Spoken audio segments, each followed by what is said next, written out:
వాక్యంలోకి మనం వెళ్ళబోతూ ఉన్నాం. బైబిల్లో కొత్త నిబంధనలో బాగా అర్థం చేసుకోవడానికి కష్టమైనటువంటి పుస్తకం ఏది?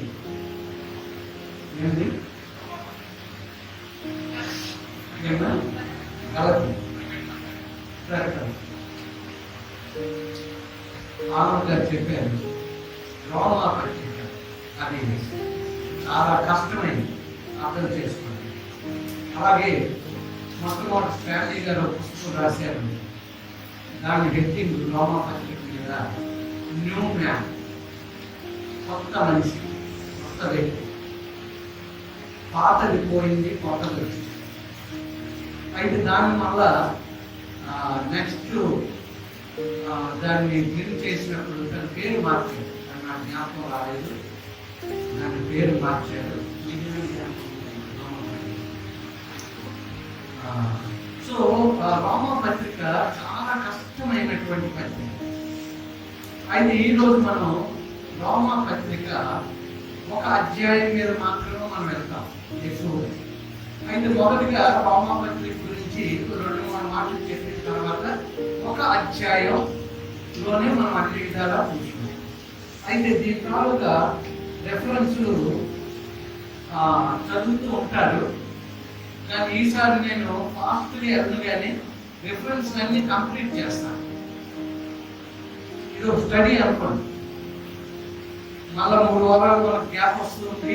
ఇది ఒక స్టడీగా తీసుకోండి. రోమా పత్రికను మనము అవగాహన చేసుకోవడానికి ప్రయత్నం చేద్దాం. ఈ సందేశాన్ని మన ఉపవాస ప్రార్థనలో మరల వాక్యాలన్నీ చదువుకొని ధ్యానం చేద్దాం. సో ప్రియమైనటువంటి వారు కదా, మీ అందరికి కూడా మరి ఒక మెసేజ్ వచ్చింది రాత్రికాల సమయంలో. ఈరోజు ఏంటి వర్తమానం? ఎన్నో అధ్యాయాలు వచ్చిందమ్మా, చూసారు ఎవరైనా? రోమా 12వ అధ్యాయం అని మీకు వచ్చింది. రోమీలకు రాసిన పత్రిక అంటూ 12వ అధ్యాయం. అంటే 12వ అధ్యాయం ఈరోజు చాలా ప్రాముఖ్యమైనటువంటి. అలాగే చెప్పి ప్రతి వచనం చెప్పం, కానీ అవసరతను బట్టి మాట్లాడుతాం. ముఖ్యంగా మొట్టమొదట ఆత్మీయ జీవితం. ఈరోజు మన టైటిల్ ఆత్మీయ జీవితం. ఓకే, ఇక్కడ మనం చూస్తూ ఉన్నప్పుడు ఈ యొక్క ముఖ్య అంశం ఏంటి? ఈ యొక్క పత్రికలో ముఖ్యమైన వచనం ఏంటి అని చూసినప్పుడు 1వ అధ్యాయం 16వ వచనం. ఒకసారి చదవండి. 1వ అధ్యాయం 16వ వచనం.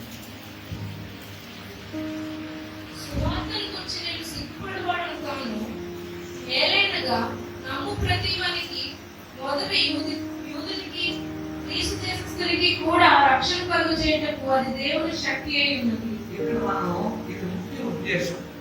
రోమా పత్రిక అంతట్లో కూడా సువార్త ఒక శక్తి. సువార్త అనేది అది ఒక శక్తి. అది ముఖ్యమైనటువంటి ఎసెన్స్ ఆఫ్ ద రోమన్ అలాగనొచ్చు, లేకపోతే ముఖ్య వచనం అనొచ్చు. సో ముఖ్య వచనం 1:16.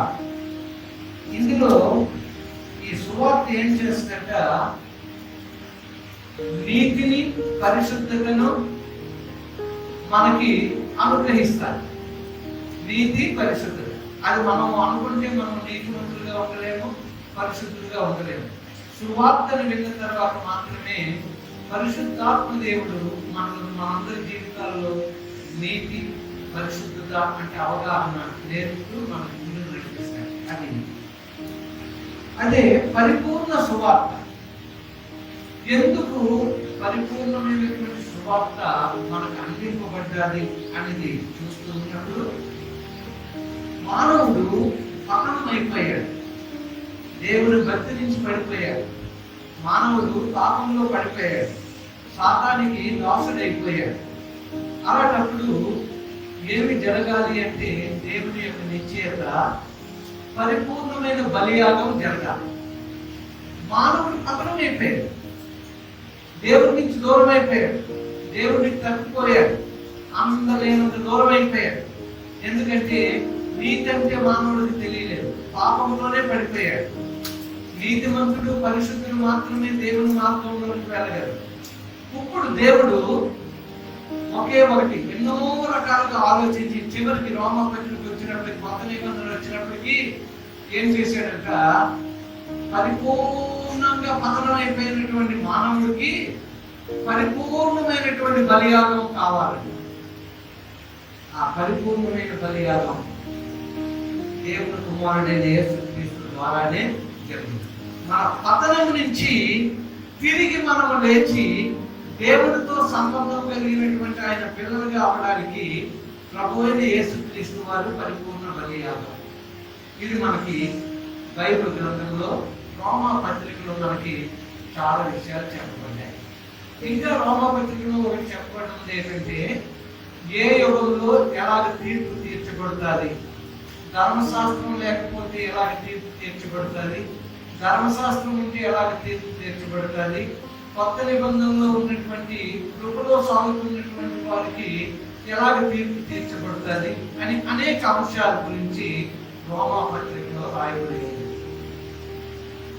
సో ప్రియమైనటువంటి వాళ్ళ ఇంకొంచెం మనం ముందుకి వెళ్ళి చూసినట్లయితే ఇదే అధ్యాయంలో 1వ అధ్యాయం 5వ వచనం, 5, 6, 7 అలాగేదో అక్కడ రాసి ఉంటుంది. ఒక గేట్ పెట్టి అదొకసారి చదవండి. 5వ వచనం జాగ్రత్తగా వినండి. యేసుక్రీస్తు దాసుడును అపోస్తలుడుగా నుండుటకు పిలువబడిన వాడును దేవుని సువార్త నిమిత్తము ప్రత్యేకింపబడిన వాడునైన పౌలు రోమాలో ఉన్న దేవుని ప్రియులందరికీ అనగా పరిశుద్ధులుగా ఉండుటకు పిలువబడిన వారందరికీ వ్రాయినది. మన తండ్రి అయిన దేవుని నుండి ప్రభు అయిన యేసుక్రీస్తు నుండి కృపా సమాధానమును మీకు కలుగునుగాక. దేవుడు తన కుమారుడును మన ప్రభునైన యేసుక్రీస్తు విషయమైన ఆ సువార్తను పరిశుద్ధ లేఖనముల యందు తన ప్రవక్తల ద్వారా ముందు వాగ్దానం చేశాను.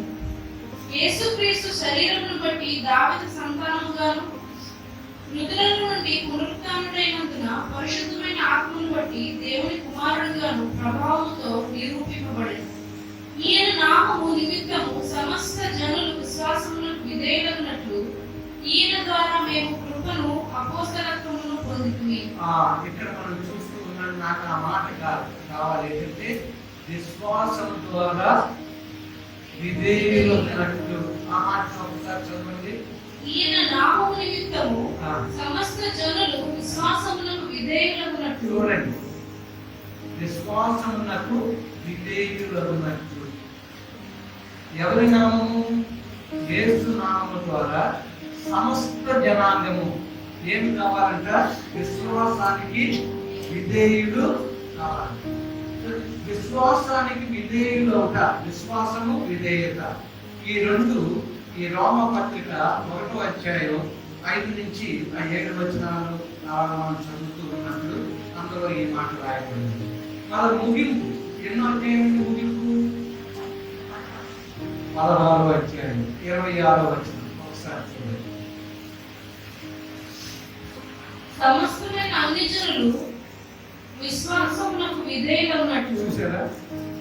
ఇక్కడ మనం చూస్తున్నాం, సమస్తమైనటువంటి అన్ని జనులు కూడా విశ్వాసమునకు విధేయులగునట్లు. మొదటి మాట చివరి మాట మనం చూసుకున్నప్పుడు విశ్వాసమునకు విధేయులగునట్లు.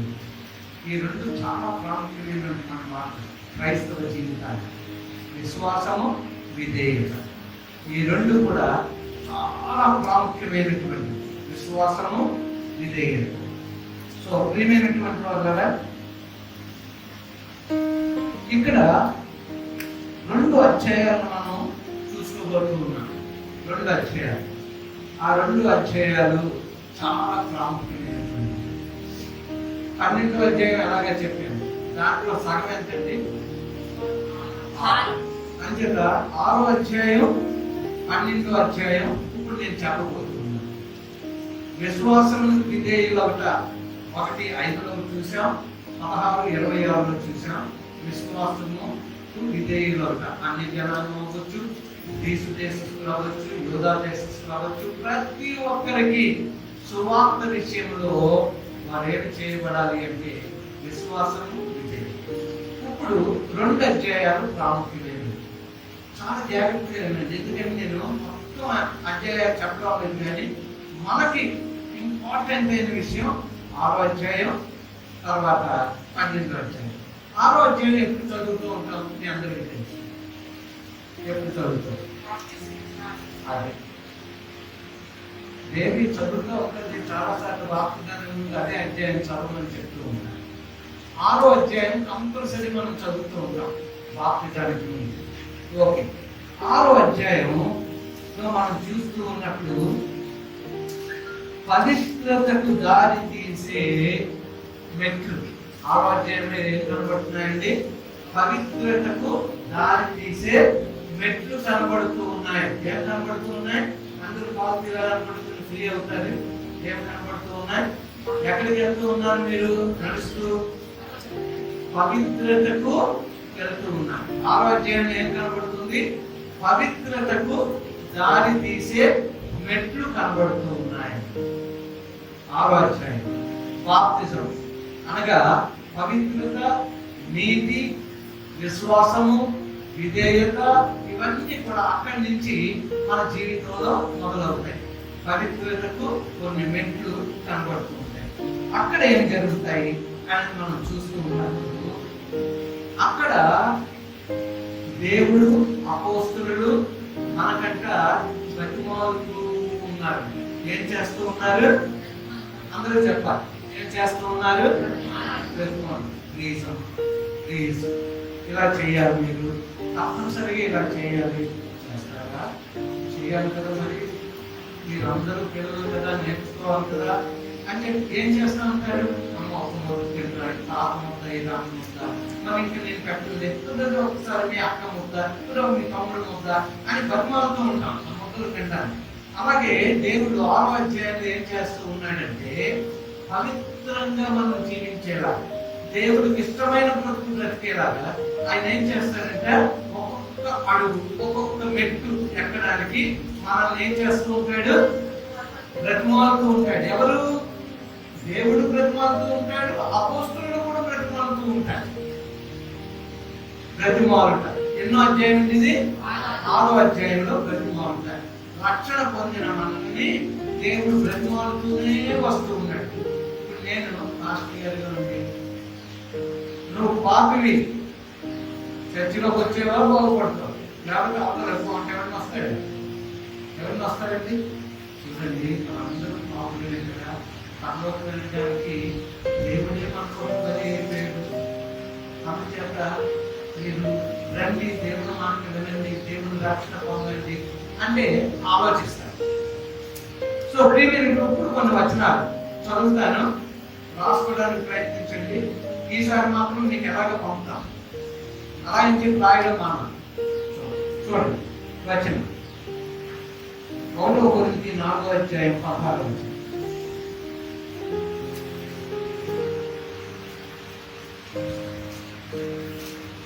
క్రీస్తునందు మీకు ఉపదేశకులు 10,000 మంది ఉన్నను, తండ్రులు అనేకులు లేరు. క్రీస్తు యేసునందు సువార్త ద్వారా నేను మిమ్మల్ని కంటిని కనుక మీరు నన్ను పోలి నడుచుకుని వారే ఉండవలనని మిమ్మల్ని బతిమాలుకొనుచున్నాను. ఏం చేస్తూ ఉన్నదండి?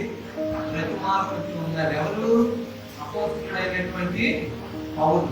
రక్షణ విషయంలో నేను క్రీస్తుని పోలి జీవిస్తున్నాను, మీరు నన్ను పోలి కూడా జీవించండి. నేను ఎలాగైతే నా దేవుని కొరకు బ్రతుకుతూ ఉన్నానో మీరు అలాగే బ్రతకండి అని ఏం చేస్తున్నాడమ్మా? జరగమ్మా ఏం చేస్తున్నాడు? బ్రతిమాలుతూ ఉన్నాడు. సో ప్రియమైనటువంటి వాళ్ళ ఎఫెసీ 4వ అధ్యాయం 4వ వచనం. శరీరం ఒక్కటే, ఆత్మయు ఒక్కడే. ఆ ప్రకారమే మీ పిలుపు విషయమై ఒక్కటే నిరీక్షణ ఎందుకు పిలువబడింది. ఇక్కడ మనం చూస్తూ ఉన్నప్పుడు ఏంటంటమ్మా? శరీరం ఒక్కటే, శరీరం ఒక్కటే, ఆత్మయు ఒక్కటే, ఆత్మయు ఒక్కటే. ఇంకా ఆ ప్రకారమే మీ పిలుపు విషయమై ఒక్కటే నిరీక్షణ. ప్రభువు ఒక్కడే, విశ్వాసం ఒక్కటే, బాప్తిజం ఒక్కటే, అందరికీ తండ్రి అయిన దేవుడు ఒక్కడే. ఆయన అందరికీ పైగా ఉన్నవాడే, అందరిలోనూ వ్యాపించి అందరిలోనే ఉన్నాడు. పైన ఉందా? 3వ వచనం. మీరు పిలువబడిన పిలుపునకు తగినట్లుగా దీర్ఘశాంతంతో కూడిన సంపూర్ణ వినయముతోనూ సాత్వికముతోనూ నడుచుకునవలెనని ప్రభువును బట్టి ఖైదీనైన నేను మిమ్మల్ని బతిమాలుకొనుచున్నాను. 11వ వచనం చదవండి. పరిశుద్ధులు సంపూర్ణులగునట్లు క్రీస్తు శరీరము క్షేమాభివృద్ధి చెందుటకును పరిచర్య ధర్మము జరుగుటకును ఆయన కొందరిని అపోస్తలులుగా అంతే అంతే చాలు. 3వ వచనం 4వ వచనం ఇది చదువుతూ ఉన్నప్పుడు బ్రతిమాలుకోవడం. 6వ అధ్యాయం అంతా కూడా రక్షణ గురించి ఏం చేస్తూ ఉన్నాడంటే బ్రతిమాలుకుంటూ ఉన్నాడు. సో 1వ వచనం మనం బ్రతిమాలుకోవడం చూసాం. ఎఫెసీ గ్రంథంలో ఉన్న 3-4 వచనాల్లో కూడా మనం బ్రతిమాలుకోవడం చూసాం. ఇప్పుడు ఇంకొక వచనం కొంచెం 1వ తిమోతి 2వ అధ్యాయం 1వ వచనం.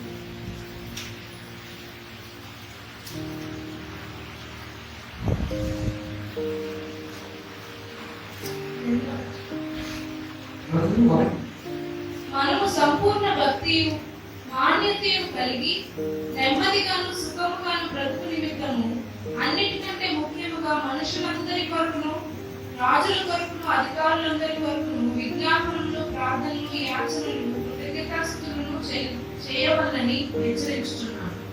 ఇక్కడ మనం చూస్తూ ఉన్నప్పుడు చిన్న మార్పు జరిగింది. హెచ్చరిక అన్నటువంటి మార్పు అది మీ మనసులో పెట్టుకుంది. ఇప్పుడు లోకా సువార్త 12వ అధ్యాయం 20వ వచనం.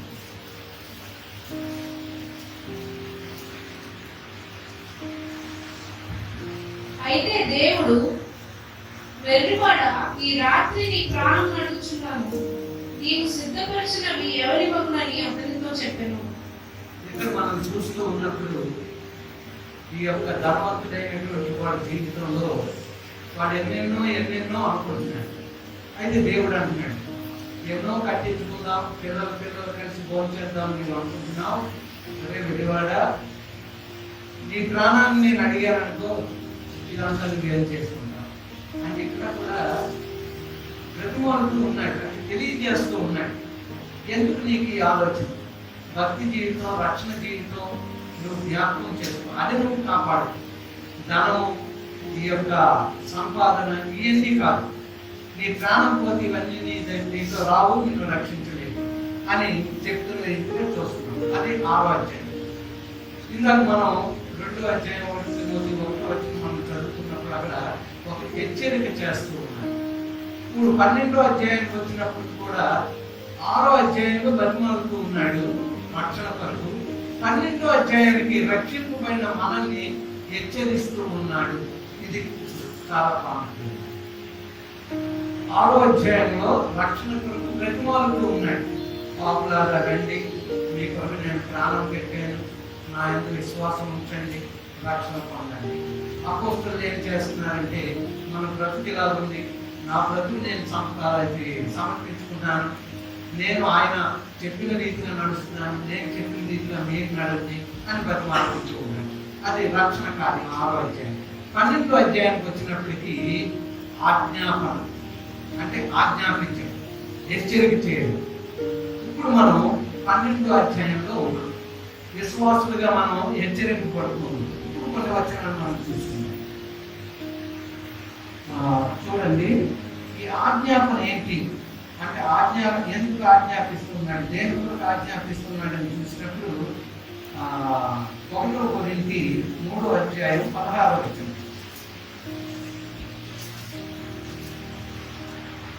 మీరు దేవుని ఆలయమై ఉన్నారని దేవుని ఆత్మ మీలో నివసిస్తున్నాడని మీరు ఎరుగరా? ఎవడైనా దేవుని ఆలయము పాడు చేసిన ఎడల దేవుడు వారిని పాడు చేయను. ఇంకొక వచనం కూడా చదవము. 12వ అధ్యాయం మొదలు పెడదాం. 12:1 చదువుతుంది.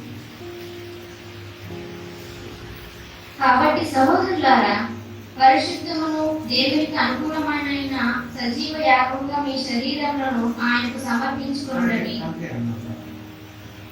ఏమనుకున్నాడంటే మీ శరీరములను సజీవ యాగంగా ఆయనకు సమర్పించుకోండి అంటే ఇక్కడ ఆజ్ఞాపిస్తూ ఉన్నాడు. మీ శరీరాన్ని మీరు సమర్పించుకోండి. ఎలా సమర్పించుకోవాలి? సజీవ యాగంగా మీరు సమర్పించుకోండి. ముందు వాక్యం చదివే 1 కొరింథీ 3:16 మీ యొక్క శరీరము పరిశుద్ధాత్మకు ఆలయమై ఉంది. ఇప్పుడు 6వ అధ్యాయం 19వ వచనం చదవండి. 1 కొరింథీ 19:20 మీ దేహము దేవుని వలన మీకు అనుగ్రహింపబడి మీలో ఉన్న పరిశుద్ధాత్మకు ఆలయమై ఉన్నదని మీరు ఎరుగుదురా? మీ దేహము ఏంటంటే పరిశుద్ధాత్మకు ఆలయమై ఉన్నది అని మీరు ఎరుగుదురా అని చెప్తూ అక్కడ మళ్ళా మాట్లాడు. ఆజ్ఞాపం 3:16 6:19 ఈ రెండు మాటలు కొంచెం ఈక్వల్ గా ఉంటాయి. ఎప్పుడు మీరు జ్ఞాపకం ఉంచుకున్న మనసులో 1 కొరింథీ 3:16 6:19 ఈ రెండు మాటలు ఇంచుమించు చిన్న తేడాలో ఆజ్ఞాపిస్తూ ఉన్నాయి. మీ శరీరాలు మీ హృదయం దేవుని ఆత్మకు ఆలయం ఉన్నదని మీరు ఎరుగరా, జాగ్రత్త సుమా అని ఆజ్ఞాపిస్తూ ఉన్నాడు. సో ఇంకొక వచనం మనం చదువుతాం. 2 కొరింథీ 8వ అధ్యాయం 5వ వచనం. ఇదియుగాక మొదట ప్రభువుకును దేవుని చిత్తం వలన మాకును తమను తామే అప్పగించుకొనిరి. ఇంతగా చేయగలని మేము అనుకోలేదు. కావున తీతు ఈ కృపను ఎలాగ పూర్వం మొదలుపెట్టునో అలాగున దానిని మీలో సంపూర్ణము చేయమని మేమతని వేడుకుంటుంది. మీరు ప్రతి విషయంలో అనగా విశ్వాసమందును ఉపదేశమందును జ్ఞానమందును సమస్త జాగృత్యందును మీకు మా ఎడలున్న ప్రేమయందును ఎలాగో అభివృద్ధి పొందుచున్నారో అలాగే మీరు ఈ కృపయందు కూడా అభివృద్ధి పొందినట్టు చూసుకోండి. అంతేనమ్మా. ఇక్కడ ఎవరితో మాట్లాడుతున్నారంటే మాసిదోనియా ప్రజలతో మాట్లాడుతున్నారు. మనకు వచ్చిన జిల్లాకి అర్థమైపోతుంది. మాసిదోనియా ప్రజలతో అపోస్తుడైనటువంటి పౌలు మాట్లాడుతూ ఉంటాడు. మీరు ఇలాగ వినిపించాలి అని. ఎందుకంటే నేను ఫాస్ట్ వెళ్తున్నాను, అన్ని వచ్చినాలు ఇలా చదివి మీకు వినిపించాలి అని.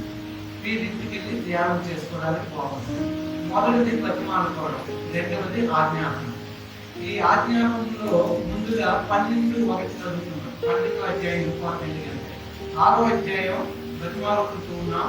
12వ అధ్యాయం సజీవ యాగంగా మీ శరీరంలో సమర్పించుకున్నది అంటే అది ఆజ్ఞాపించడం.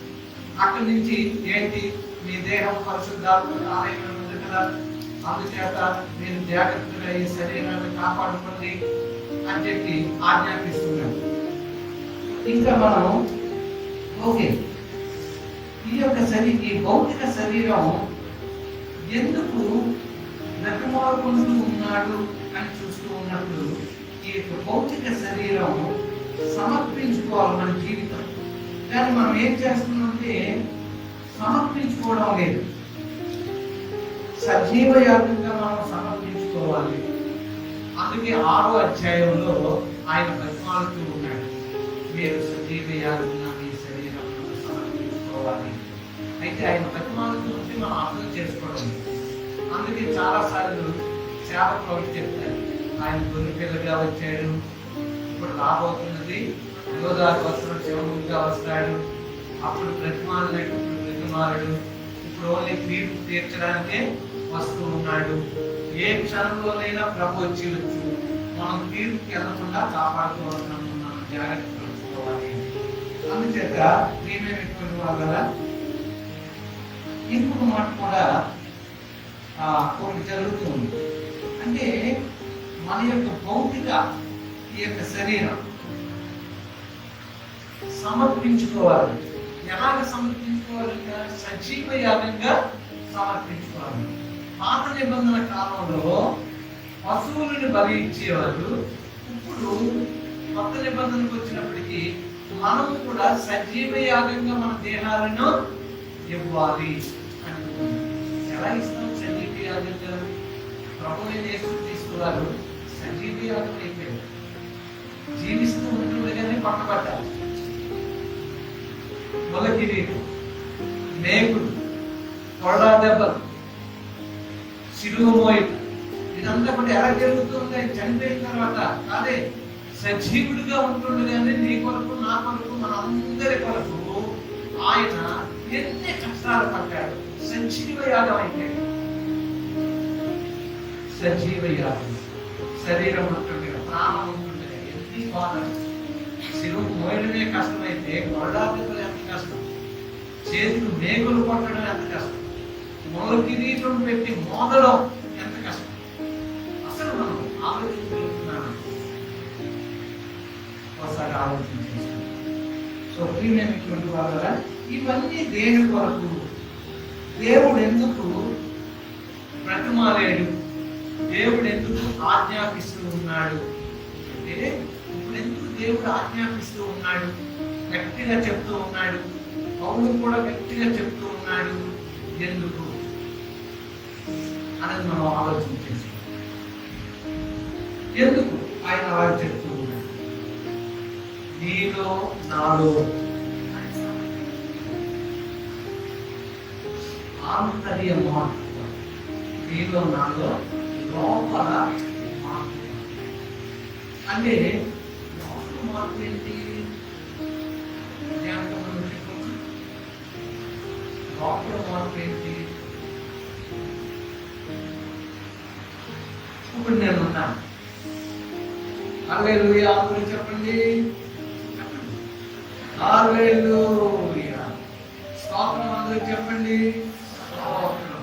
చాలా చర్చిలో లాస్ట్ గా అలాగే చెప్తారు, స్తోత్రం చెప్పండి, హల్లెలూయా చెప్పండి అని చెప్పి. ఇప్పుడు నేను వస్త్రాలు ఇది వేసుకున్నాను అనుకోండి, తెల్లని వస్త్రాలు వేసుకున్నాను అనుకోండి, అంచేత వస్త్రాలను బట్టి, పరిసరాలను బట్టి, హల్లెలూయాను బట్టి, స్తోత్రాన్ని బట్టి అది బయట మార్పు. వైట్ డ్రెస్, స్తోత్రం, హల్లెలూయా అని చెప్పడం ఇదంతా బయట మార్పు. లోపల మార్పు కావాలి. దానికి ఏదైనా ఉదాహరణ చెప్పండి. లోన మార్పు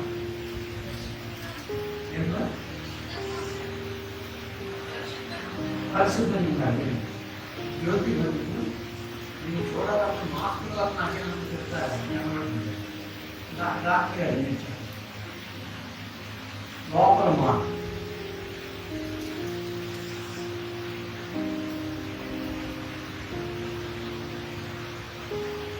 దొంగలి పురుగు ఏమైంది?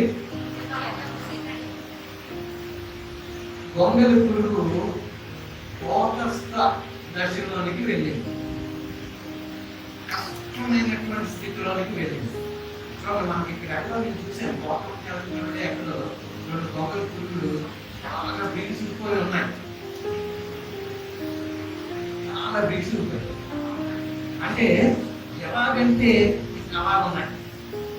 ఇప్పుడు ఏమవుతాయంటే వాసుకి కోటస్థ దశలోకి వెళ్ళిన తర్వాతే దాని రూపము మారుతుంది. అంచేత 12వ అధ్యాయానికి వచ్చినప్పుడు దేవుడు అంటున్నాడు, సజీవ యాగంగా మీ దేహాలను సమర్పించండి. ఇంకా లొంగిపోయిన స్థితి, సాతానికి లొంగిపోకూడదు, పాపానికి లొంగిపోకూడదు. రేపు మనది కాదు, దొంగ వల్ల ఏమొస్తాడు, రాత్రి రావచ్చు. కొంతమంది అంటున్నాడు ఈ రహస్య రాకడ ఏమీ లేదు, ఏది అడ్డపడం, మనం అన్ని ఇక్కడే ఉంటాం అని చెప్తున్నాడు. చాలా ఈజీ, మొత్తం వినొద్దు, అవన్నీ మనకు అవసరం లేదు. ప్రభు వస్తే నేను వెళ్ళాలి అనేది మీరు మనసులో పెట్టుకోండి. ఎవరి బోధ, ఎవరి సిద్ధాంతాలు మనకు సింపుల్. ఆయన వస్తాడు, మనం ఎత్తబడే గుంపులో ఉంటాం, అదే మనం తెలుసుకున్నాం చాలు. మరి లోతులు గుండా వెళ్ళిపోవాల్సిన పని లేదు, ఎవరు చెప్పిన మాటలు మళ్ళీ ఆలోచించవలసిన పని లేదు. మొదటి నుంచి మనం నేర్చుకున్నవన్నీ దేవుడు తన గ్రంథంలో మనకు చెప్పినవే. అందుచేత మనం ఏమీ మారిపోవలసిన పని లేదు. నా స్నేహితులు ఎంతో మంది అప్పుడు వారికి వెళ్ళిపోయి నాకు ఫోన్ చేసి చెప్తూ ఉన్నారు, నీవు ధనవంతుడు అయిపోతావు, అందుచేత మా కన్నులు తెరవబడ్డాయి, నీ కన్నులు ఇప్పుడు తెరవబడితే నువ్వు ధనవంతుడు అయిపోతావు. కన్నులు తెరవబడితే ధనవంతుడు అయిపోతావు అంటాడు. నా కన్నులు తెరవబడితే ఈ నేత్రాలు యేసుని చూడాలి, ధనం కావాలి. యేసుని చూసే నేత్రాలు పరలోకానికి ఎత్తబడతాయి, ధనాన్ని చూసేవి కాదు. అప్పుడు బోధకి ఏమీ లేదు. ఒక లెటర్ నేను రాశాను అనుకోండి, మీ బోధ నాకు కావాలి అంటే డబ్బు పంపుతారు, పుస్తకాలు పంపుతారు. ఇంక నేను ప్రార్థన చేయవలసిన పని లేదు. ఆ పుస్తకం చూసి యూట్యూబ్లో నేను మాట్లాడితే చాలు, ఎంత మంచి ప్రసంగం అంటే. నేను ప్రార్థన చేయవలసిన పని లేదు, పుస్తకాలు ఉంటాయి, పుస్తకాలని. ఆ సిద్ధాంతాల ప్రకారం నేను బోధించుకెళ్ళిపోతా ఉంటాయి. జీతం నాకు వస్తుంది, ఇల్లు నాకు ఉంటుంది, ఒక కారు నాకు ఉంటుంది, ఎక్కడికి కావాలంటే అక్కడికి నేను ప్రయత్నించగలను. తప్పుడు బోధల కొరకు డబ్బు ఇవ్వడానికి ఎంతో మంది సిద్ధంగా ఉన్నారు. ఈ లోకంలోనే ఉండిపోవాలంటే ఆటలు దక్కారు, పరలోకానికి వెళ్ళాలంటే అవన్నీ అవసరం లేదు. ధనవంతుడు మనకు ఉన్నాడు, శ్రమంలోనే మనం వెళ్దాం, ఏం పర్వాలేదు. సో ప్రియమైనటువంటి వాళ్ళ లోపలి మార్పు, దానికి గ్రీకులో మెటాఫోరియో అంటారు. అనగానే సైన్స్ తెలిసినటువంటి వారు అవునండి అంటారు. చాలా సైన్స్ లో కొన్ని మాటలు ఉంటాయి, గ్రీక్ పదాలే ఉంటాయి. అందుకే సైన్స్ లో కొంతమంది మాట్లాడుతూ ఉంటే ఢిల్లీ గట్ట కొన్ని పువ్వుల పేర్లు కానీ, మొక్కల పేర్లు కానీ, ఏదైనా ఫలాల పేర్లు కానీ చెప్తా ఉంటే మనకి ఏదో పరిశుద్ధాత్మ భాషలాగా ఉంటుంది, ఎందుకంటే అది గ్రీకు మాటలు. సో ప్రియమైనటువంటి వాళ్ళ లోపలి మార్పు గురించి వంగరి పువ్వు సీతాకోక చిలుకు కావాలి అంటే దాన్ని మెటాఫోర్సిస్ అని చెప్పేసి అనుకుంటారు. అంటే అది గ్రీక్ మాట. చూడండి, ఇప్పుడు మనం దాని గురించి ప్రభు అయిన యేసుక్రీస్తు వారి లోకంలో ఉన్నప్పుడు వంగరి పువ్వు సీతాకోక చిలుకుగా మారాలి అంటే ప్రభువు మారి చూపెట్టారు. మత్తయి సువార్త 17వ అధ్యాయం 2వ వచనం. మత్తయి సువార్త 17:2. ఆయన ముఖము సూర్యుని వలె ప్రకాశించింది, ఆయన వస్త్రములు వెలుగు వలె తెల్లగాయను. ఇదిగో అంతేనమ్మా చాలు. ఏం జరిగిందంటే 2వ వచనంలో చదవండి. ఆయన ముఖము సూర్యుని వలె ప్రకాశించెను, ఆయన వస్త్రములు వెలుగు వలె తెల్లనివాడు. ఇది మార్పు. సీతాకోక చిలుక యేసయ్య మన శరీరంతోనే వచ్చాడు. సంపూర్ణ మానవుడు, మనలాగే బాధలు అనుభవించాడు, ఆకలి కొన్నాడు, నిద్ర వచ్చింది, ఆయన కష్టపడ్డాడు, చెమట రక్తబిందువులుగా కారణంగా ప్రార్థించాడు, మూలిగాడు, కన్నీరు కార్చాడు. అన్ని విషయాలు కూడా సంపూర్ణ మానవుడిగా వచ్చాడు. శిష్యుడికి అన్ని విధాలా బోధించాడు. శిష్యుడిని రూపాంతర పంట మీదకి తీసుకుని వెళ్ళాడు, ఎత్తైన పంట మీదకి తీసుకుని వెళ్ళాడు. అక్కడ శిష్యుడు ప్రభువు రూపాన్ని చూశాడు. ఎక్కడికి వెళ్ళినప్పుడు ఎత్తైన కొండ మీదకి వెళ్ళినప్పుడు, రూపాంతర కొండ మీదకి వెళ్ళినప్పుడు, ట్రాన్స్ఫిగరేషన్ జరిగినప్పుడు, రూపాంతరం చెందినప్పుడంట ఆయన ముఖం సూర్యుని వలె, ఆయన వస్త్రములు వెలుగు వలె మెరిసిపోతున్నాయి. లోపలి ఒక మనిషి, వారి కన్ను తిరిగి చూడగానే యేసు తప్ప ఎవరూ కనబడలేదు. ఎలా కనబడుతూ ఉన్నాయని యేసయ్య మార్పు, యేసు తప్ప వారికి ఎవరు కనబడలేదు. సో ప్రియమైనటువంటి వాళ్ళ ఒక్కసారి మనం ఆలోచన చేసుకుంటాం. సీతాకోక చిలుకగా మారాలి. అలాగే యేసయ్య కూడా రూపాంతర పడ మీద ఆ మార్పుని తన యొక్క శిష్యులకు చూపించాడు. ఇలా ఉండాలి మీ జీవితం అని చూసారా. ఇప్పుడు ఇంకొన్ని వచనాలు మనం చూసుకుంటాం. 2 కొరింథీ 3వ అధ్యాయం 18వ వచనం.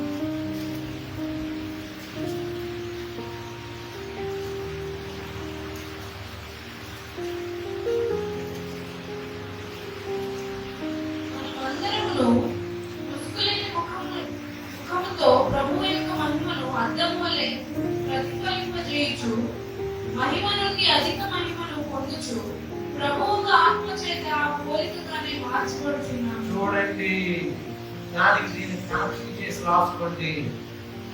యేసయ్య ఏమంటున్నాడంటే ఆ మార్పును తన శిష్యులకు చూపెట్టి ఇక్కడ అంటున్నాడు, మీరు కూడా ముసుగు లేని ముఖం. ముసుగు అంటే ముఖం తేటగా కనపడదు. పెళ్లి కుమార్తె అప్పటి వరకు ముసుగేసుకుంటారు, ముసుగు తీయాలి, అప్పుడు క్లారిటీగా ముఖం మనం చూస్తాం. అలాగే దేవుడు ఏమంటున్నాడంటే ముసుగు లేని ముఖం. నేను ఎలాగైతే ప్రతిఫలించానో మీరు కూడా మీ ముఖాల ద్వారా లోకానికి నా యొక్క మహిమను మీరు ప్రతిబింబించాలి అంటూ. అంటే నా వెలుగును మీ ద్వారా కనపరచాలి అంటే మనలో కూడా రూపాంతర స్థితి కావాలి అంటున్నాడు. సజీవ యాగంగా మనం మన దేహాన్ని సమర్పించుకున్నప్పుడే ఇది సాధ్యం. చూడండి, ఇంకొక వచనం చూస్తున్నాం. 1 Petrus 1:14 నుంచి 16 వచనం.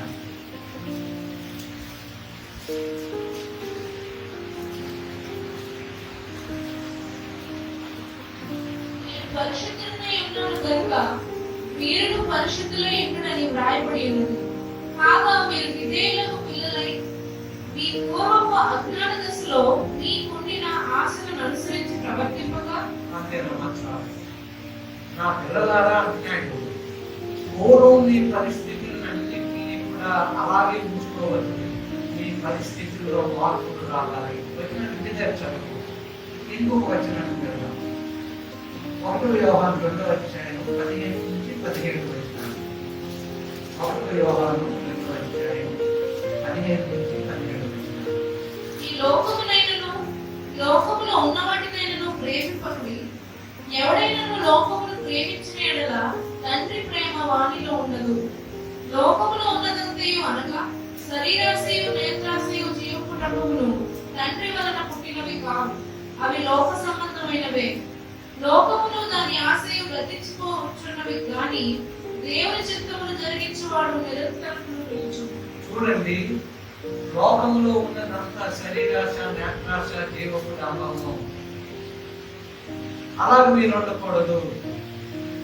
చక్కగా వచనాన్ని మనం కనెక్ట్ చేసి మనం చూసుకున్నట్లయితే ప్రభు రూపాంతరం పొందాడు.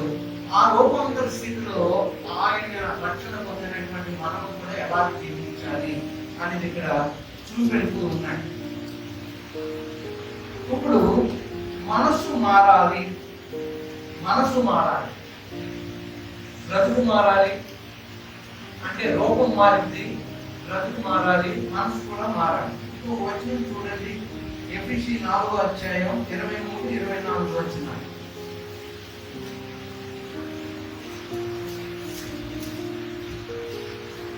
మీ చిత్తవృత్తియందు నూతనపరచబడిన వారై నీతియు యథార్థమైన భక్తియు గలవారై దేవుని పోలికగా సృష్టింపబడిన నవీన స్వభావమును ధరించుకొనవలెను. అంటే మనసు మారడం అంటే నూతనమైన స్వభావం మీలో నాలో, కొత్త స్వభావం మీలో నాలో, నవీన స్వభావం మీలో నాలో కలిగి ఉండాలి అంటే మనసు మారాలి. మనసు నిండింది, హృదయం నిండింది, నోరు మాట్లాడుతూ ఉంటాను. ఇప్పుడు నేను రాత్రి మేము మాట్లాడుకుంటూ ఉన్నప్పుడు ఎదుగుతున్న భక్తులు పడిపోయారు అంటే ఏంటి? వాళ్ళందరూ గొలియాతులు అయిపోయినట్టే కాదు. ఎదుగుతున్నటువంటి వారు ఆత్మీయ జీవితంలో పడిపోయారు. వాళ్ళ మాట మారిపోయింది. వారు మంచి మాట్లాడాలి, చెడ్డ మాట్లాడుతూ ఉన్నారు. ఒకరిని ప్రేమించారు, ఒకరిని ద్వేషిస్తూ ఉన్నారు. మనలో మనమే విమర్శించుకుంటూ ఉన్నాం, మనలో మనమే ఒకరి మీద ఒకరు చెప్పుకుంటూ ఉన్నాం. అది జరగకూడదు అంటూ ఉన్నాడు. ఎదుగుతున్న భక్తులు ఆ యొక్క నైతిక విలువలను వారు పోగొట్టుకుంటూ ఉన్నారు అనే రీతిగా మనం ఈ దినాలు అదే పడిపోవడం అంటే. చాలా విషయాలు నా జీవితంలో గొప్ప గొప్ప సేవకులు, లీడర్స్ ఎంతమంది అయితే వారు దేవుని కొరకు జీవించారో వారు ఉన్నారు. కానీ అంతగా ఎదిగిన వారు మన పడిపోయిన స్థితిలో కూడా ఉన్నారు. అలాగే బైబిల్ గ్రంథంలో ఎంత గొప్ప సాక్ష్య సమూహము, బైబిల్లో ఉన్నటువంటి సాక్ష్య సమూహము, పడిపోయిన వారు ఉన్నారు, నిలబడిన వారు ఉన్నారు. మన ముందు ఉన్నటువంటి భక్తులు, నేను చూసినటువంటి క్రిస్టియన్ లీడర్స్ వీరందరూ కూడా స్థిరపడి మాకు మాదిరి మించిపోయిన వారు ఉన్నారు. మరి స్థిరపడి ఎదిగి పడిపోయిన స్థితిలో కూడా ఉన్నటువంటి వారు ఉన్నారు. ఇప్పటికీ వారిని మేము చూస్తూ ఉన్నప్పుడు తప్పుడు కోవలకి వెళ్ళిపోతున్నాను. డబ్బులు కావాలి ఏమైనటువంటి వారు. లాక్డౌన్ వచ్చింది, కానీ ధనవంతుడు ఉంది. ఏం వర్యం? దేని గురించి వర్యం? ధనవంతుడు మనతో ఉంది. మీ ముందు నిలబడినటువంటి దేవుడు ధనవంతుడు మాతో ఉన్నాడు అని నేను ఎందుకు కలగలుగుతున్నాను అంటే ఎంతో అవసరతలు ఉన్నాయి. కరోనా సమయంలో కూడా దేవుడు అవసరతలు మాత్రం పిలిచిన వాడు నమ్మకస్తుడు, మిమ్మల్ని పిలిచిన వాడు నమ్మకస్తుడు. నిజంగా ఆఖరి వరకు విశ్వాసం మనం కలిగి ఉన్నట్లయితే ఎప్పుడు మనకి ఏం కొనుగోలు చేయదు. అన్నింటిలో నమ్మకంగా ఉంటాం. దేవుడు కార్యాల కొరకు వేచి ఉంటాం. తప్పగా ఆయన గొప్ప కార్యాలు చేస్తాడు. ఇప్పుడు ఇంకొక మాట కూడా చూడండి. కొలస్సీ 3:8-10 ఇప్పుడైతే మీరు కోపము, ఆగ్రహము, దుష్టత్వము, దూషణ మీ నోట కూతురు అని వీటినన్నిటినీ విసర్జించుడి. ఒకరితో ఒకడు అబద్ధమాడుకుని ఏలైనగా ప్రాచీన స్వభావమును దాని క్రియలతో కూడా మీరు పరిత్యజించి జ్ఞానము కలుగు నిమిత్తము దానిని సృష్టించిన వారి పోలిక చొప్పున నూతన పరచబడుచున్న నవీన స్వభావమును ధరించుకొని ఉన్నారు. చూడండి, పాత స్వభావం, ప్రాచీన స్వభావం విడిచిపెట్టి నవీన స్వభావం ధరించుకోవాలి. ఇలాంటి వచనాలు మీరు చదువుతూ ఉన్నప్పుడు అక్కడ మాటలు రాసుకుంటే మనం ప్రార్థన చేసినట్టు ప్రభువా ఈ బ్రతుకు మీరు మాకు దయచేయండి అని అడగండి. చేయి పెట్టి ప్రార్థన చేయండి. అక్కడ ఉన్నటువంటి ఆ నవీన స్వభావంలో ఉన్న మాటలన్నీ మనకు వస్తాయి. ప్రాచీన స్వభావం ప్రభు అయిన యేసుక్రీస్తు నామములో నీవు నాకు ఇచ్చిన అధికారనామములో దృష్టి ద్వారా ఉన్నటువంటి నా ఈ ప్రాచీన బ్రతుకు పోవును గాక అని ప్రార్థన చేయండి. ఈ బ్రతుకు నాకు దయచేయబడును గాక అని నవీన స్వభావం గురించి ప్రార్థన చేయండి. ఇలా మనం ఎక్సర్సైజ్ చేద్దాం. అందుకే నేను అనేక మార్లు మీకు చెప్తాను. అర్థంలో చూసుకోండి, మీ మొహం ఎలా సాక్షులు చెప్పాలి, మీ మొహం ఎలా ఉందో చూసుకోండి. ఎలాగ వాక్యం బోధించాలి, ఎలాగ సువార్తలు చేయాలో అర్థంలో చూసుకోండి. ఒక్కోసారి మీరు ప్రార్థన ఎలాగ చేస్తారు, ఎలా కన్నీరు కలుస్తున్నారు, మేమంటూ మీరే తన్మయం అయిపోయింది అని ఎందుకు చెప్తా ఉంటానంటే ఇలా మనం ఆత్మీయంగా ఎలా ఉండాలి అనేటువంటి కూడా మనం ఆ పాత్రలో కూడా మనం చూసుకోవాలి.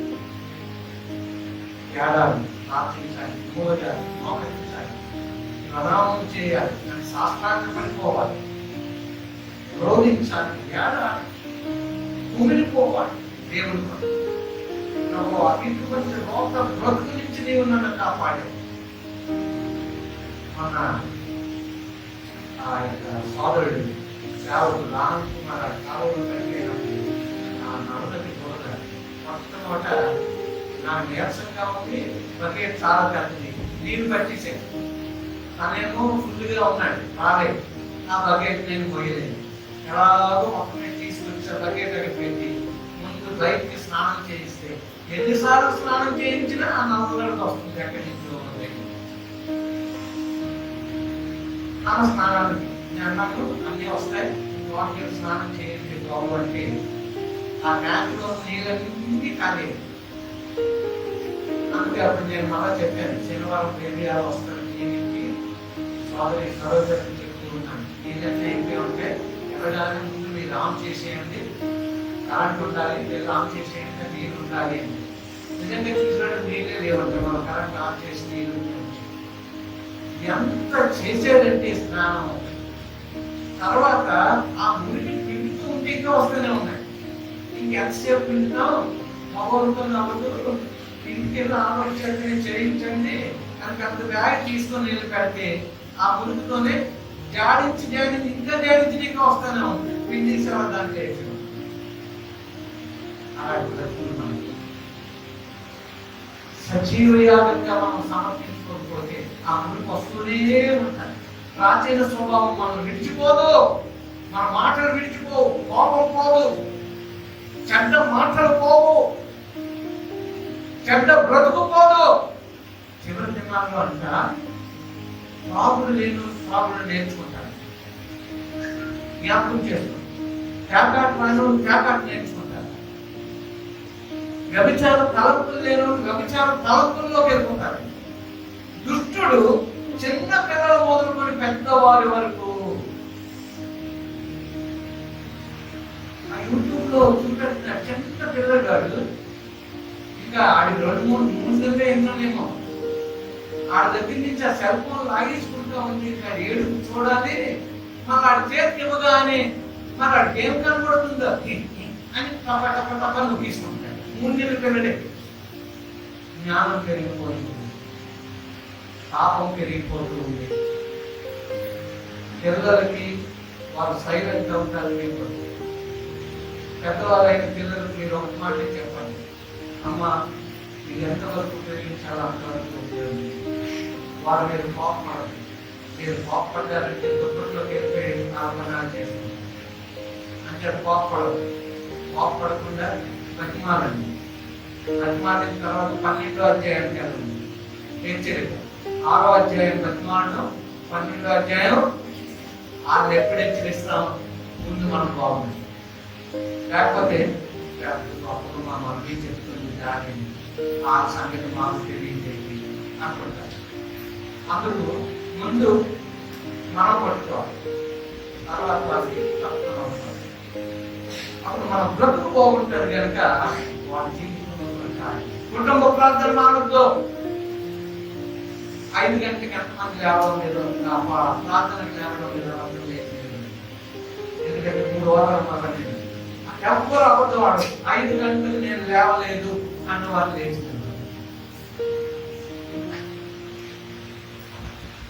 ఏం పర్వాలేదు, తప్పేం కాదు. కరోనా వస్తే పాపం చేసినట్టు కాదు, 5 గంటలకు లేవకపోతే పాపం చేసినట్టు. 5 గంటలకు లేవకపోతే పాపం చేసినట్టు. ఎందుకంటే సంఘం ఒక విషయాన్ని మీకు ఇచ్చింది. ఇప్పుడు వర్క్ ఫ్రమ్ హోమ్, ఇంట్లోనే తొందరగా పడుకోండి. నైట్ డ్యూటీ చేసిన వాళ్ళు తప్ప, నైట్ డ్యూటీ చేసిన వాళ్ళు కూడా 5 గంటలకు ఫాలో అవుతున్నారు. 5 గంటలకు ప్రార్థన లియో నైట్ డ్యూటీ తెల్లవారు 6 వరకు అక్కడ ఫాలో అవుతూ ఉన్నాడు. ఆదివారం అయితే మళ్ళా ఇక్కడికి వచ్చి ఇక్కడ అయిపోయిన తర్వాత మళ్ళీ ఇంటికి పడుకుంటూ ఉన్నాడు.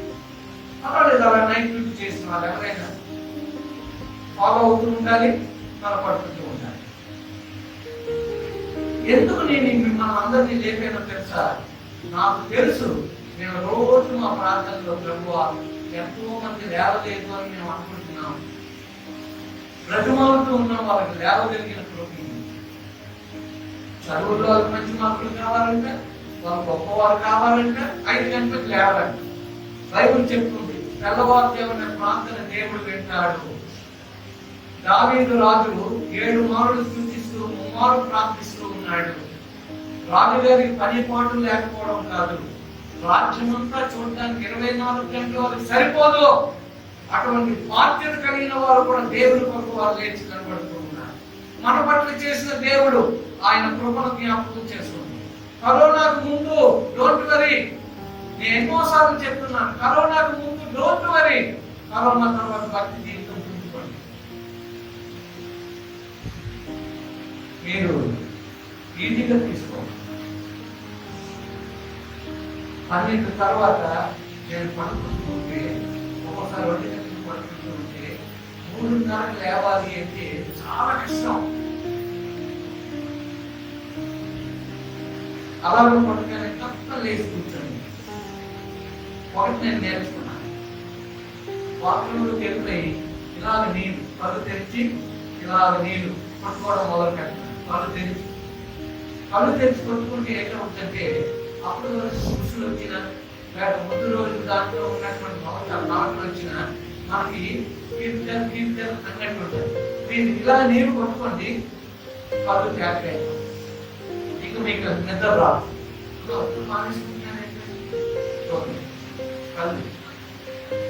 అలా మనం కొట్టుకొని అంతే మన 5 వరకు ఏ పని పనులు లేదనుకోండి, అప్పుడు 6 గంటలకు వెళ్ళిన పని చూస్తాం.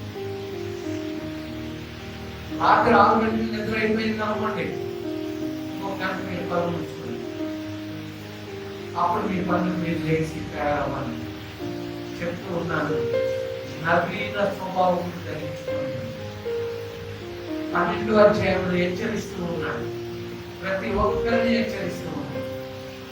పెద్దల్ని కూడా హెచ్చరిస్తూ ఉన్నాడు, నన్ను హెచ్చరిస్తూ ఉన్నాడు, వీరిని హెచ్చరిస్తూ ఉన్నాడు, అందరినీ హెచ్చరిస్తూ ఉన్నాడు.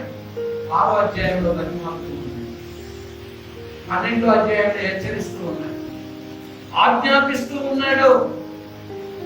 రాజాది రాజు ఆజ్ఞాపిస్తూ ఉన్నాడు. గొర్రె పిల్లగా రాడు, మొదటి సింహముగా రాబోతుంది. జ్ఞాపకం ఉంచుకోండి. మన గురించి రోమ పట్టించి నవీన స్వభావం ధరించుకోవడానికి, సీతాకోక చిలుకగా మారడానికి, దేవుడు చేసిన మేలు మర్చిపోవద్దు. పిల్లలు మీరు చదువుతున్నారు, చదివినప్పుడు మీకు కావలసిన జ్ఞానం ఎలా వచ్చిందో ఒకసారి ఆలోచించేయండి. మన కుటుంబ పరిస్థితులు ఎలా ఉండేవి, అటువంటి పరిస్థితుల్లో చదువుకోవడానికి ఎలా ధనం ఇచ్చాడు, ఇప్పుడు ఎలా ఇస్తూ ఉన్నాడు, ఆయన చేసిన మేలు కాదా? మనం గొప్పవాళ్ళు అయిపోకూడదు. దేవుడు చేసిన మేలును మర్చిపోకూడదు. ఆయన చేసిన మేలు కంట మెలకువగా కూర్చొని కన్నీరు కాచాలి. ఏ క్షణంలోనైనా గొప్పవల్లి ఆయన రాకడికి సిద్ధపడాలి అంటే దేవుని సంగమ హెచ్చరికను జ్ఞాపకం చేసుకోండి. ఆయన పాదాలు పట్టుకుని దేవుడు ఎందుకు చేయండి? మీరు నేను ఆయన పాదాలు పట్టుకోవడం లేదు. 2 రోజులు కన్నీరు వస్తుంది, 3వ రోజు నుంచి బలహీనత వస్తుంది. ఒక్కొక్క అధ్యాయం మేము ధ్యానిస్తూ ఉన్నాం. ఎన్ని అంశాలు దేవుడు మాతో మాట్లాడుతున్నాడు తెలుసు. స్థితిమాలకు మేము ఎలా చదువుతున్నామో తెలుసా? ఆ నిద్ర పోవడానికి ఎంత చక్కగా రకరకాలుగా, ఎందుకంటే కుటుంబంగా ఉంటున్నాం కనుక ఒకరోజు 5 వేసి నేను చదువుతాను, 5 వేసి నేను చదవను. ఒక్కొక్క రోజు అగ్ని జ్ఞాపకం వాడైనా, 2వ అగ్ని కుమారుడైన, 3వ అంటున్నారు అనాది జ్ఞానమైన, 4వ అంటున్నారు అపోస్తుడైన. ఇలా అందరూ రెడీగా ఉంటున్నాను. నేను తప్పు చేయకూడదు. ఒక వచనంతో ఒక్కొక్క వచనం, ఒక్కొక్కసారి 2 వేసి వచ్చిన. అలాగే మళ్ళా మేము ముందుకు వెళ్ళినప్పుడు గొప్పదల ప్రార్థన కూడా అలాగే. ఒకరితో నేను దీర్ఘకాలం సహించను, 2వ నేను దయ చూపించను, 3 నేను మత్సరపడను, నేను డంబముగా ప్రవర్తించను. ఎక్సర్సైజ్. అలాగే చివరి ప్రార్థన వరకు రోజుకు ఒకలాగా. అది అయిపోయిన తర్వాత దేవుని యొక్క వాక్యంలోకి వెళ్తూ ఉన్నాం. దేవుని వాక్యం ఒక్కొక్క అధ్యాయంలోకి వెళ్తూ ఉన్నప్పుడు అందరం కూడా వారు చదివినటువంటి ఆ యొక్క మాటల్లో అవి తర్వాత ఇతర మాటలు వారు అవగాహన పెట్టి వారు మాట్లాడుతున్నారు. అప్పుడు మన ప్రార్థన వెళ్తూ ఉన్నాం. ఏదైనా పని ఉంటే 6 గంటలకి ముగిస్తున్నాం, పని లేదు అంటే 6:20, 6:30. మీరు పనులు ఉన్నాయి, 6 గంటలు ఇచ్చండి. 1 hour is sufficient. అన్ని మీరు చేయడానికి, 2 పాటలు పాడడానికి, చుట్టుమాలకి చదవడానికి, వాక్యం ఒక అధ్యాయం చదవడానికి. ఒక్కొక్క అధ్యాయంలో 48 వచనాలు, 50 వచనాలు ఉంటాయి. చదువుతున్నాం. వచనాలు కూడా ఎలాగా? ఒక్కొక్కసారి 5 వచనాలు, ఒక్కొక్కసారి 12 వచనాలు, ఒక్కొక్కసారి ఒక వచనంతో ఒక్కొక్క వచనం. రోజుకు ఒకలాగా దేవుడు మీకు ఇచ్చిన మీ నడిపింపుని బట్టి రోజుకు ఒక్కొక్కలాగా. అప్పుడు తప్పు చదవం. చాలా చక్కగా మంచి ఎక్సర్సైజ్. ఫ్రీగా ఉన్నాం మేమందరం. ఒకరినొకరు చూసుకుంటూ ఉన్నాం, వచనాలు చదువుతూ ఉన్నాం. అన్ని అయిపోయిన తర్వాత మనం ధ్యానం చేసుకుంటున్నాం. ఈ వచనం నీకే అర్థమైందంటే ఎంత ఆనందంగా ఎప్పుడైతే ఆయన పనిలో మనం ఉన్నాము. తర్వాత తెలుసా మీకు పోలియో అంటే ఎవరు తెలుసు కదా? ఏమన్నా పోలియో అంటే ఎవరు? మా ఇంట్లో ఒక్క అంటే నీళ్ళు బాధపడుతుంది, ఒక్క ఆనందాన్ని. అందుకే ఎవరు. సో ఓరియో మేము ప్రార్థన మొదలు పెట్టే ముందు వచ్చి డిస్టర్బ్ చేస్తుంది. గో ఇన్సైడ్ అన్నాం అనుకోండి, తప్పన లోపలికి వెళ్ళిపోతుంది. మాది ఎప్పుడు వస్తుందో తెలుసండి.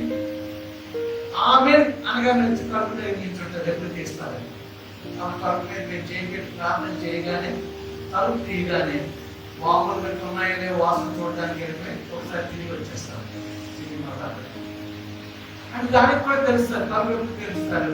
ప్రార్థన చేసి. మీరు అందరూ ప్రార్థన చేస్తున్నారు తెలుస్తున్నారే, చేయలేక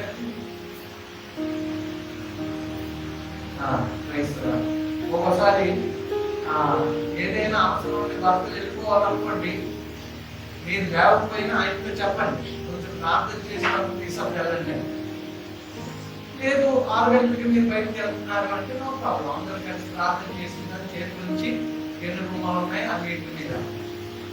సో చాలా సంతోషం.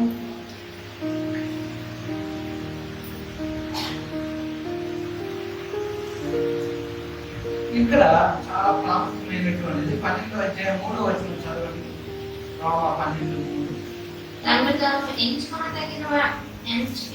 తగిన దానికంటే ఎక్కువగా ఎంచుకొనక దేవుడు ఒక్కొక్కరికి విభజించి ఇచ్చిన విశ్వాస పరిమాణ ప్రకారము తాను స్వస్థ బుద్ధి గలవారగుటకై తగిన రీతిగా తను ఎంచుకొనవలెనని. అంతేనమ్మా. ఇన్ని మాటలు చదివింది కదా శ్యామ, ఇన్ని మాటలు చదివింది. కానీ దాన్ని సింప్లిఫై చేసి నేను మీకు చెప్తాను. మీరు కూడా 3వ వచనం చదివినప్పుడు నా మాటలు జ్ఞాపకం చేసుకోండి. దేవుడు ఎలా మిమ్మల్ని చూస్తున్నాడు చెప్పండి అందరూ. దేవుడు ఎలా నన్ను చూస్తున్నాడు, నేను అలానే చూసుకోవాలండి. అర్థమైందా మీకు?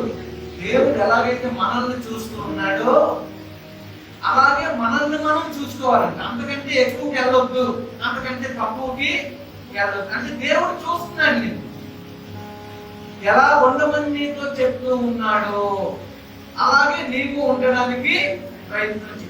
దేవుడు ఎలా నిన్ను చూస్తున్నాడో నీవు అలాగే నిన్ను నీవు చూసుకో. దేవుడు ఇంకా నీ బ్రతుకు బాగోలేదేది అన్నాడు. ఇలా ఉంది, ఎన్నిసార్లు మారాలన్నా మారలేకపోతున్నాను తండ్రి, నన్ను మార్చయ్యా అని చెప్పి ప్రార్థన చేయాలి. విశ్వాసంలో ఎదుగుతూ ఉన్నావు అని దేవుడు అన్నాడు అనుకోండి. ప్రభువా విశ్వాసం నీ నోరేంటి కూతురు మాట్లాడుతున్నాయి అన్నాడు అనుకోండి. ప్రభువా ఈ కూతురు కోపతాపాలని కూడా దూరపరచండి. అంటే దేవుడు మనల్ని ఎలా చూస్తున్నాడో మనకు తెలుసు. నేను మా మనసాక్షి అలాగే నువ్వు చూసుకోవాలి. తప్పు చేస్తూ నేను మంచోడిని అనుకున్నావు తప్పు. అది జ్ఞాపకం. చాలా సార్లు మీరు ఎలా ఉన్నారు మీరు చెప్పలేదు. ఆయన ఉన్నారు, ప్రభు చెప్పిన ఉన్నారు. కానీ మా మనసులో తెలుసు రాత్రి కోపడ్డాను, నిన్నే తిట్టాను అన్నీ తెలుసు. కానీ ఇంటి దగ్గర మనం ఎలా చెప్పుకుంటామండి? చాలా బాగున్నామండి, అంతకుముందు ఎలా ఉన్నాను నేను, ప్రభువు నేను ఎలా అంటాను. ప్రభుని అంటే కుదరదండి. ప్రభు ఇతరుని తప్పు. దేవుడు నిన్ను ఎలా చూస్తున్నాడో నీకు తెలుసు, అలాగే నువ్వు చూసుకో. ప్రభు బాగోకపోతే సమర్పించుకో సజీవయాగంగా. దేవుడు నిన్ను బాగు చేస్తాడు. సమయం లేదు, రేపు అనుకో. దేవుడు చేసిన మేళ్లకు కృతజ్ఞత కలిగిన నీకు నీ బ్రతుకును సమర్పించుకో. అప్పుడు దేవుడు ఆనందిస్తాడు. బ్రతుకును సమర్పించుకోకుండా ఉంటే మంచిది. రేపటి నుంచి 5 గంటలకు రావడానికి ప్రయత్నించండి. దేవుడు చేసిన మేలు మర్చిపోవద్దు.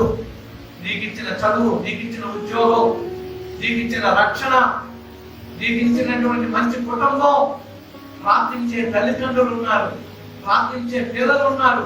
తల్లిదండ్రులు పిల్లలను బట్టి ఆనందించాలి, తల్లిదండ్రులను బట్టి పిల్లలు ఆనందించాలి.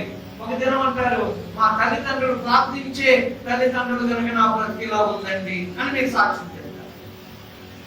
తల్లిదండ్రులు అంటారు, మాకు అదే చాలండి, దేవుడు మాకు ఇచ్చిన రక్షణ మా పిల్లలు రక్షింపబడ్డారు, మాకు ఏం కావాలి అని సాక్ష్యం. మీరు ఏమై ఉన్నారో ఆ సాక్ష్యం చెప్తారు, అదే ఏమైనారో మీరు సాక్ష్యం చెప్తారు. మన గురించి ఏ సాక్ష్యం దేవుడు చెప్పాడో అలాగే మన గురించి మనం సాక్ష్యం చెప్పాలి. విపరీతమైపోతుంది. సో ప్రియమైనటువంటి వాళ్ళ చాలా చక్కగా ఉన్నాయి. చాలా సింపుల్ గా 2-3 మాటలు నేను చెప్తాను. 12వ అధ్యాయానికి మనం వెళ్తూ ఉన్నాం. ఇక్కడ ఒక మాట మనం చూస్తున్నాం. సంఘ సేవా పరంగా మనం పరిశుద్ధ జీవితం అవలంబించాలి. అదే 12వ అధ్యాయం. పరిశుద్ధమును అనుకూలమైనటువంటి మాట్లాడుతున్నా, పరిశుద్ధమును అనుకూలమైనటువంటి 12వ అధ్యాయం.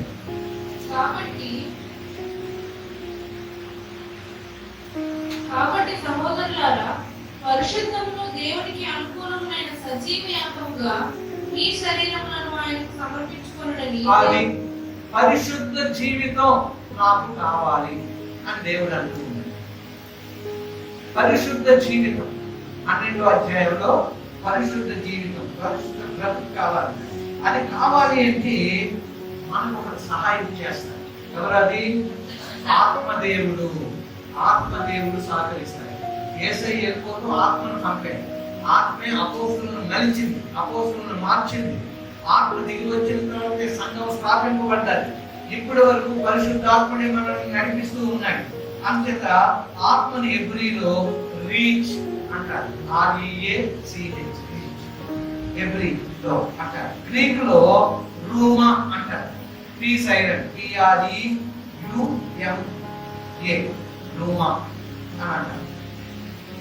అంటే అర్థం ఏంటి అంటే దేవుని సంబంధమైనటువంటి ప్రభావము, ఆయన ప్రభావం, దైవికమైన ప్రభావం. పరిశుద్ధాత్మడంట దైవికమైన ప్రభావంతో మనల్ని నడిపిస్తాడు. అందుచేత అది కావాలి అని దేవుడు కోరుతున్నాడు. పరిశుద్ధమైనటువంటి ప్రభావం. అందుకే అంటున్నాడు ఒక సోదరు, ఒక లేడీ అంటుంది కదా, నా ప్రభావము ఎవరన్నా ఏది కాదు, కోడలు. ఏది కోడలు ఏమంటుందంటే భర్తలు చేసినటువంటి పాపము ద్వారా దేవుని ప్రభావం పోయినప్పుడు కుమారుడు పుడితే అప్పుడంట దేవుని ప్రభావం పోయింది. కాబట్టి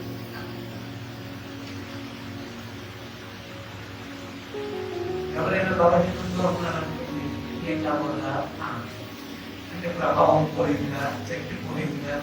కొంతమంది ఇలాగా దేవుని మాటలతో కొంతమంది అభినవం చెప్తున్నారా అంటే అభినయం చెప్తున్నారా, ఎందుకంటే ఏసై ఊళ్ళు కబడ్డం అభినవం చెప్తున్నారా మీరు అంటే మంచి కబడ్డం ఉన్నాయి. ఇలా కొన్ని మాటలు ఉంటాయి. సో అలా కూడా యవనస్తులు అలాగే తలాంతులు ఏమంటే రాసి పెట్టుకొని మాకు నేర్పండి. సో ప్రియమైనటువంటి వారు కదా, ఇక్కడ మనం దేవుని సంబంధం ఎలా వస్తుంది మనకి అడగండి. మొదలు ఇద్దాం, దేవుని ప్రభావం ఎలా వస్తుంది, దేవుని సంబంధం ఎలా ఉంటుంది అని అడిగేది. ఓకే, గలతీ 2:20. గలతీ 2:20.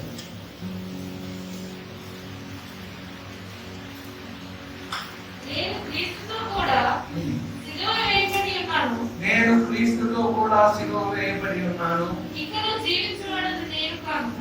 ఇంకా నేను జీవించువాడు నేను కాదు, క్రీస్తు నా యందు జీవిస్తున్నాడు.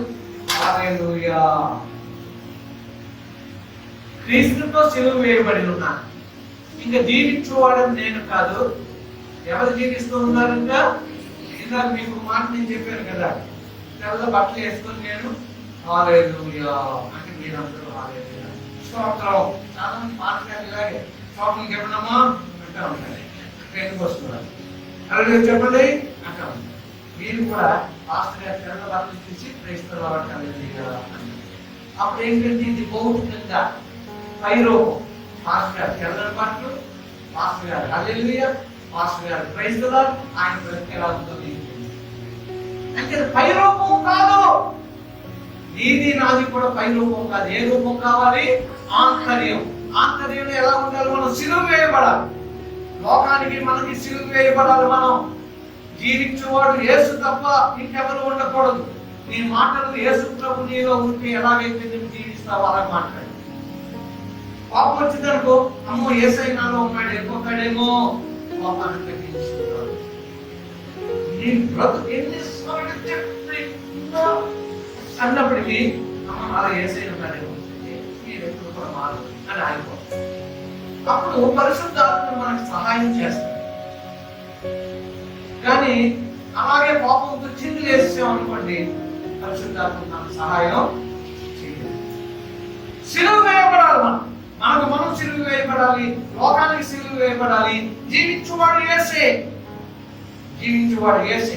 యేసు వలె జీవించాలి, యేసు వలె బ్రతకాలి, యేసు వలె మాట్లాడాలి, యేసు వలె దయ, యేసు వలె కరుణ, యేసు వలె అన్ని కూడా యేసు వలె, యేసు వలె, యేసు వలె. సో ప్రియమైనటువంటి వాళ్ళు కదా, అంతరంగంలో మార్పు.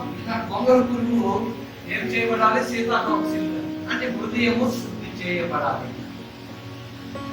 హృదయము శుద్ధి చేయబడాలి. ఆత్మ నడిపింపు మనకు కావాలి. అందుకే ఏమంటున్నాడు, ఈ లోక మర్యాదలు మీరు ఏమన్నా అనుసరించకూడదు అంటాడు. ఈ లోక మర్యాదలు మీరు అనుసరించకూడదు. మరి ఏ మర్యాదలు అనుసరించాలి? వాక్యం. ఏ మర్యాద అంటే వాక్యం మనకు నేర్పుతుంది. వాక్యం మనకు నేర్పుతుంది. ఎప్పుడు నేర్పుతుంది? రోజు వాక్యం చదువుతూనే నేర్పుతుంది. మన మీద ప్రసవం 5, 6, 7 అధ్యాయం చదువుతూ ఉన్నప్పుడు దాంట్లో మనం ఎలా జీవించాలో అంటే ఏం చెప్తూ ఉంది, ఎలా మనం జీవించాలో పత్రికలో మనం చూస్తున్నప్పుడు గుర్తులాడటానికి వీలు లేదు. నీలో యేసయ్య ఉన్నాడు, కోపపడడానికి వీలు లేదు. నీలో ఆత్మదేవుడు ఉన్నాడు, ఆయన జెంటిల్ స్పిరిట్. నీవు కోపపడి ఇష్టానుసారంగా జీవిస్తే ఆత్మ నీలో ఉంటాడు, దూరంగా ఉంటాడు. నీకు సహాయం చేసేవాడు ఎవడు ఉంటాడు? జాగ్రత్త సుమా. వాక్యం తర్వాత వాక్యం ప్రార్థన. మనం ఏం చేస్తున్నట్ట లోక మర్యాదలు. లోక మర్యాదలు అంటే లోక సాంప్రదాయం, విగ్రహానికి సంబంధించినటువంటి సాంప్రదాయం. చాలా మంది ఏమంటారు, నేను చెప్పాను కదా, అది ఒంగోలులో మాస్టర్ గారు ఆయన ఏం చేశారంటే ఆ భార్య చనిపోయారు కదా, మనందరం ప్రార్థించాం. వీగులు కుమారి పేరు చనిపోయారు. అప్పుడు అక్కడ ఉన్నటువంటి అందరూ అన్నారంట, గ్రామస్తులు, చేపల పట్టుకోలు వాళ్ళు నగరం చెందిన వాళ్ళందరూ కూడా, మాస్టర్ గారు 2000 మందికి మేము భోజనం పెడతాం, మాస్టర్ గారి మీరే మరీ అవ్వద్దు, వంటలు అన్ని చేసి ప్రాంతం జరిగించమని 2000-3000 మందికి భోజనం పెట్టారు. తర్వాత అందరూ వచ్చి అన్నారంట, మీరు వెళ్ళి సముద్రంలో స్నానం చేసి వేరే ఇంట్లో పడుకొని పెట్టండి సాంప్రదాయం. వెంటనే నాకు ఫోన్ చేసి, మాస్టర్ గారు ఏం చేయడం అంటే అప్పటి వరకు కూడా ఆ సాంప్రదాయాలకి చోటు ఇచ్చారు మాస్టర్ గారు. ఇప్పుడు ఆయన అడుగుతున్నాడు నేనేం చేయాలి, మార్నింగ్ బాగుంది. అప్పుడు ఏం చేస్తాం? సంఘం అంతా 3000 మందికి భోజనాలు పెట్టారు. ఇప్పుడు నేను వెళ్ళను, నేను ఎలా ఉండాలి అంటే వాళ్ళు అప్పుడు ఏమిటారు? మొదటి నుంచి నువ్వు నేర్పాలి సంఘానికి. లోకంలో ఇంకా సంఘంలోకి వచ్చేస్తుంది. అప్పుడు నేను ఒక మాట అన్నాను, వెళ్ళిపోయి నీ తోడని కూడా మాస్టర్ గారే కదా, ఒంగోలులో పడుకొని మన్నాడు ఎప్పుడు రాజ్యాను అంతేత ఎలాగే తోడలు వాళ్ళు ఒక్కొక్కరు తీసుకెళ్ళి ఆదరించడానికి మరి తీసుకొని వెళ్తా ఉంటారు కనుక వాళ్ళు సేవకులే కనుక ఆ రోజు అవి వెళ్ళిపోయి చక్కగా ప్రార్థనలు చేసుకొని పడుకొని ఇంటికి చేసుకొచ్చాం. అయితే ఎందుకు మనం వాళ్ళు చెప్పినట్టు చేసాం? అప్పటి వరకు మనం అలాగే జీవించాం. బ్యాలెన్స్ టీచింగ్ ఎప్పుడు అవసరమే. ఎవరిని తిట్టినట్టు ఉండకూడదు, ఎవరిని కాదన్నట్టు ఉండకూడదు. కానీ వాక్యం చదువుతూ ఉంటే ఆ జ్ఞానం దేవుడిస్తాయి. ఆ జ్ఞానం ప్రకారం లోక సాంప్రదాయాలు ఇప్పటికీ చాలా మంది బైబిల్ గ్రంథంలో చక్కని గాలి వచ్చే రీతిగా ఉంటారు బొమ్మలు. ఏంటి బైబిల్ కంటే, బైబిల్ దేవుడి కంటే గొప్పవాడండి లోక దేవుడు. మనకున్నటువంటి ఆ ప్లేసును బట్టి మనం చేసుకోవాలి. నాకు ఈస్టే కావాలి అని వారు ఉన్నారు. ఈస్ట్కి వెళ్తేనంట 10 లక్షలు ఎక్కువైనా పర్వాలేదు అని. మనకి ఎక్కడ దేనిస్తాడో ఆ స్థలాన్ని మనం గాలి వెలుతురు చక్కగా వచ్చేలాగా మనం చూసుకొని మన ఉన్నదాన్ని మనం చేయాలి. ఏది లోక సాంప్రదాయాలకు వెళ్ళొద్దు. విగ్రహానికి ముడిపెట్టినటువంటి సాంప్రదాయాలు అసలు తాతముత్తాతలు చెప్పిన మంచి మాటలు పాటిద్దాం, బామ్మలు చెప్పిన చిట్కాలు పాటిద్దాం, పర్వాలేదు. కషాయాలు తాగి రోగాలు దూరపరుచుకుందాం, పర్వాలేదు. కానీ బామ్మ చిట్కాలన్నీ మర్చిపోయి నాకు వాస్తు కావాలి, నాకు ఇది కావాలి, ఎందుకు ఆ గొడవ మనకి? మన ఆరోగ్యాన్ని మనం చూసుకుందాం, ఆరోగ్యకరమైన బోధన మనం చూసుకుందాం. సో ప్రియమైనటువంటి వాళ్ళ 12:1-2 వచనాలు ఒకసారి చదవండి. లోక మర్యాదలు 12:1-2 వచనాలు. కాబట్టి సహోదరులారా, పరిశుద్ధమును దేవునికి అనుకూలమునైన సజీవ యాగముగా మీ శరీరములను ఆయనకు సమర్పించుకొనుడని దేవుని వాత్సల్యమును బట్టి అంతేనమ్మా, చాలు. ఇప్పుడు ఒక వ్యక్తి, ఒక కుటుంబం, ఒక దేశం వైరుధ్యాలు కలిగి జీవిస్తుంది. వ్యక్తి కొట్టుకుంటుంది, కుటుంబం కొట్టుకుంటుంది, దేశం కొట్టుకుంటుంది.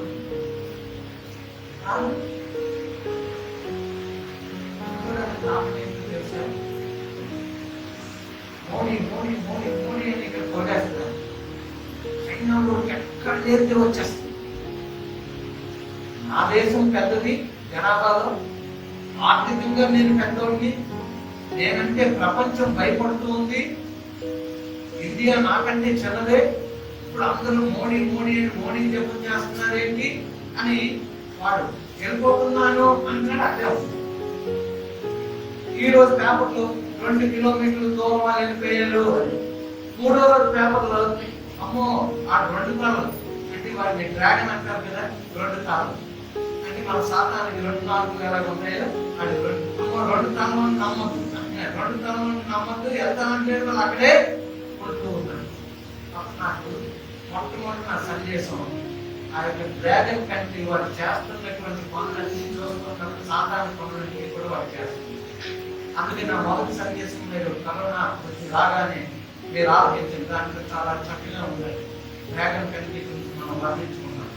సో ప్రియమైనటువంటి వాళ్ళ వ్యక్తి ఇప్పుడు ఎలాగంటే కాంగ్రెస్ ఏమీ చేయలేదు 70 సంవత్సరాల్లో, అన్ని మోడీ చేసేటంటే మోడీ గురించి చెప్పే వార్తని పెట్టుకున్నాడు టీవీ. ఇప్పుడు అందుకే సోనియా గాంధీ, రాహుల్ గాంధీ కాంగ్రెస్ వాళ్ళు నడిపోతూ పైకి వచ్చినప్పుడు మోడీ వీళ్ళ మీద అంటే ఇప్పుడు ఏమైపోయింది దేశం, అక్కడ యుద్ధం వదిలిపెట్టేయండి, ఎక్కడి యుద్ధం ఎక్కువైపోతాం. వ్యక్తి మీద యుద్ధం, వ్యక్తి కుటుంబాల యుద్ధం జరుగుతుంది. ధనవంతులు కుటుంబాలని అందరి డబ్బులు లేవుందంటే కుటుంబాలు పట్టుకో. ఎందుకు పట్టుకోవాలి? డబ్బులు ఉన్నారు కుటుంబాలు పట్టుకుని చంపించుకుంటున్నారు. మీకు తెలుసు, సంవత్సరానికి ఒక పండుగ వస్తుంది. ఆ పండుగ అంటే అది దేనికంటే చంపాలి అనుకున్నవాడంటే అప్పుడే ప్లాన్ చేసుకుంటాడు ఒకరినొకరు. ఈ రాజస్థాన్ స్టేట్లందరూ రాజస్థాన్ వెళ్ళిపోతారు పండుగ రోజు. ఎవరెవరిని చంపించుకుంటారో అక్కడే చంపిస్తుంటారు. వ్యక్తులు చంపించుకుంటారు, కుటుంబాలను నాశనం చేసే వారిని చూస్తున్నారు దేశాలు. అందుచేత బ్యాలెన్స్ తీర్చి ఇప్పుడు సేవకులు ఏమైపోయారు ఒకరు.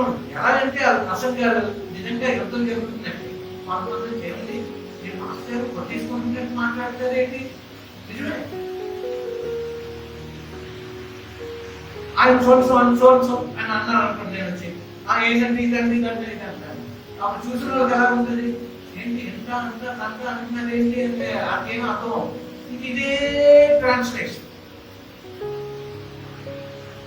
స్లోగా వెళ్దామా, ఎందుకంటే పెట్టుకోవాలంటే చాలా విషయాలు మీకు నేను చెప్తూ ఉన్నాను, జ్ఞాపకం ఉంచుకోండి. మనం చాలా జాగ్రత్తగా ఉంటాం. బ్యాలెన్స్ టీచింగ్, ఆరోగ్యకరమైన బోధ, ఎవరికి ఇబ్బంది లేకుండా ఉన్నటువంటి బోధ, ఆ బోధని మనం ఓకే. ఇప్పుడు 12వ అధ్యాయం 4లో 4-5 వచనాలు చదివితే 12వ అధ్యాయం 4-5 వచనాలు చదవండి. ఒక్క శరీరంలో మనకు అనేక అవయములు ఉండినను ఈ అవయములన్నింటికీ అంతేనమ్మా చాలు. ఇంటికి మీరు చదువుకోండి. అనేక అవయవాలు ఇవన్నీ కలిసి ఒక శరీరం. అలాగే మనం అనేక మంది ఉన్నప్పటికీ ఒక్కొక్కరికి దేవుడు ఒక్కొక్క తలాంతి ఇచ్చాడు. ఈ కుటుంబంలో అన్ని తలాంతులు దేవుడి పడదు. అంచేత ఒక్కొక్కరికి 12వ అధ్యాయంలో శరీరం గురించి, అవయవాల గురించి, చక్కగా యూనిటీ గురించి రాయబడి ఉంది. 12:4లో కూడా అదే రాయబడి ఉంది. అందుకు 1:4 చూసినట్లయితే చదవడం 4 చూసినట్లయితే కపటము లేనిది ఏదైనా ఉందంటే అది ప్రేమ మాత్రమే అన్నది. అంటే ఈ ప్రేమలో ఉన్నట్ట ఆ ప్రేమ గురించి మనం చదువుతున్నాం. ఇది దయ చూపించడం, ఇందులో కపటం లేదు, ఇందులో ఏదో లేదు అని కూడా చదువుకుంటూ ఉన్నాం. అంచేత ఆ యొక్క 15 విషయాలు మనకి ప్రేమలో కనబడుతూ ఉన్నాయి. అందుచేత ఆ యొక్క కపటము లేకుండా మనం జీవించాలి అంటే అటువంటి జ్ఞానం మనం కలిగి ఉండాలి. 12వ అధ్యాయం 9వ వచనం చదవమా.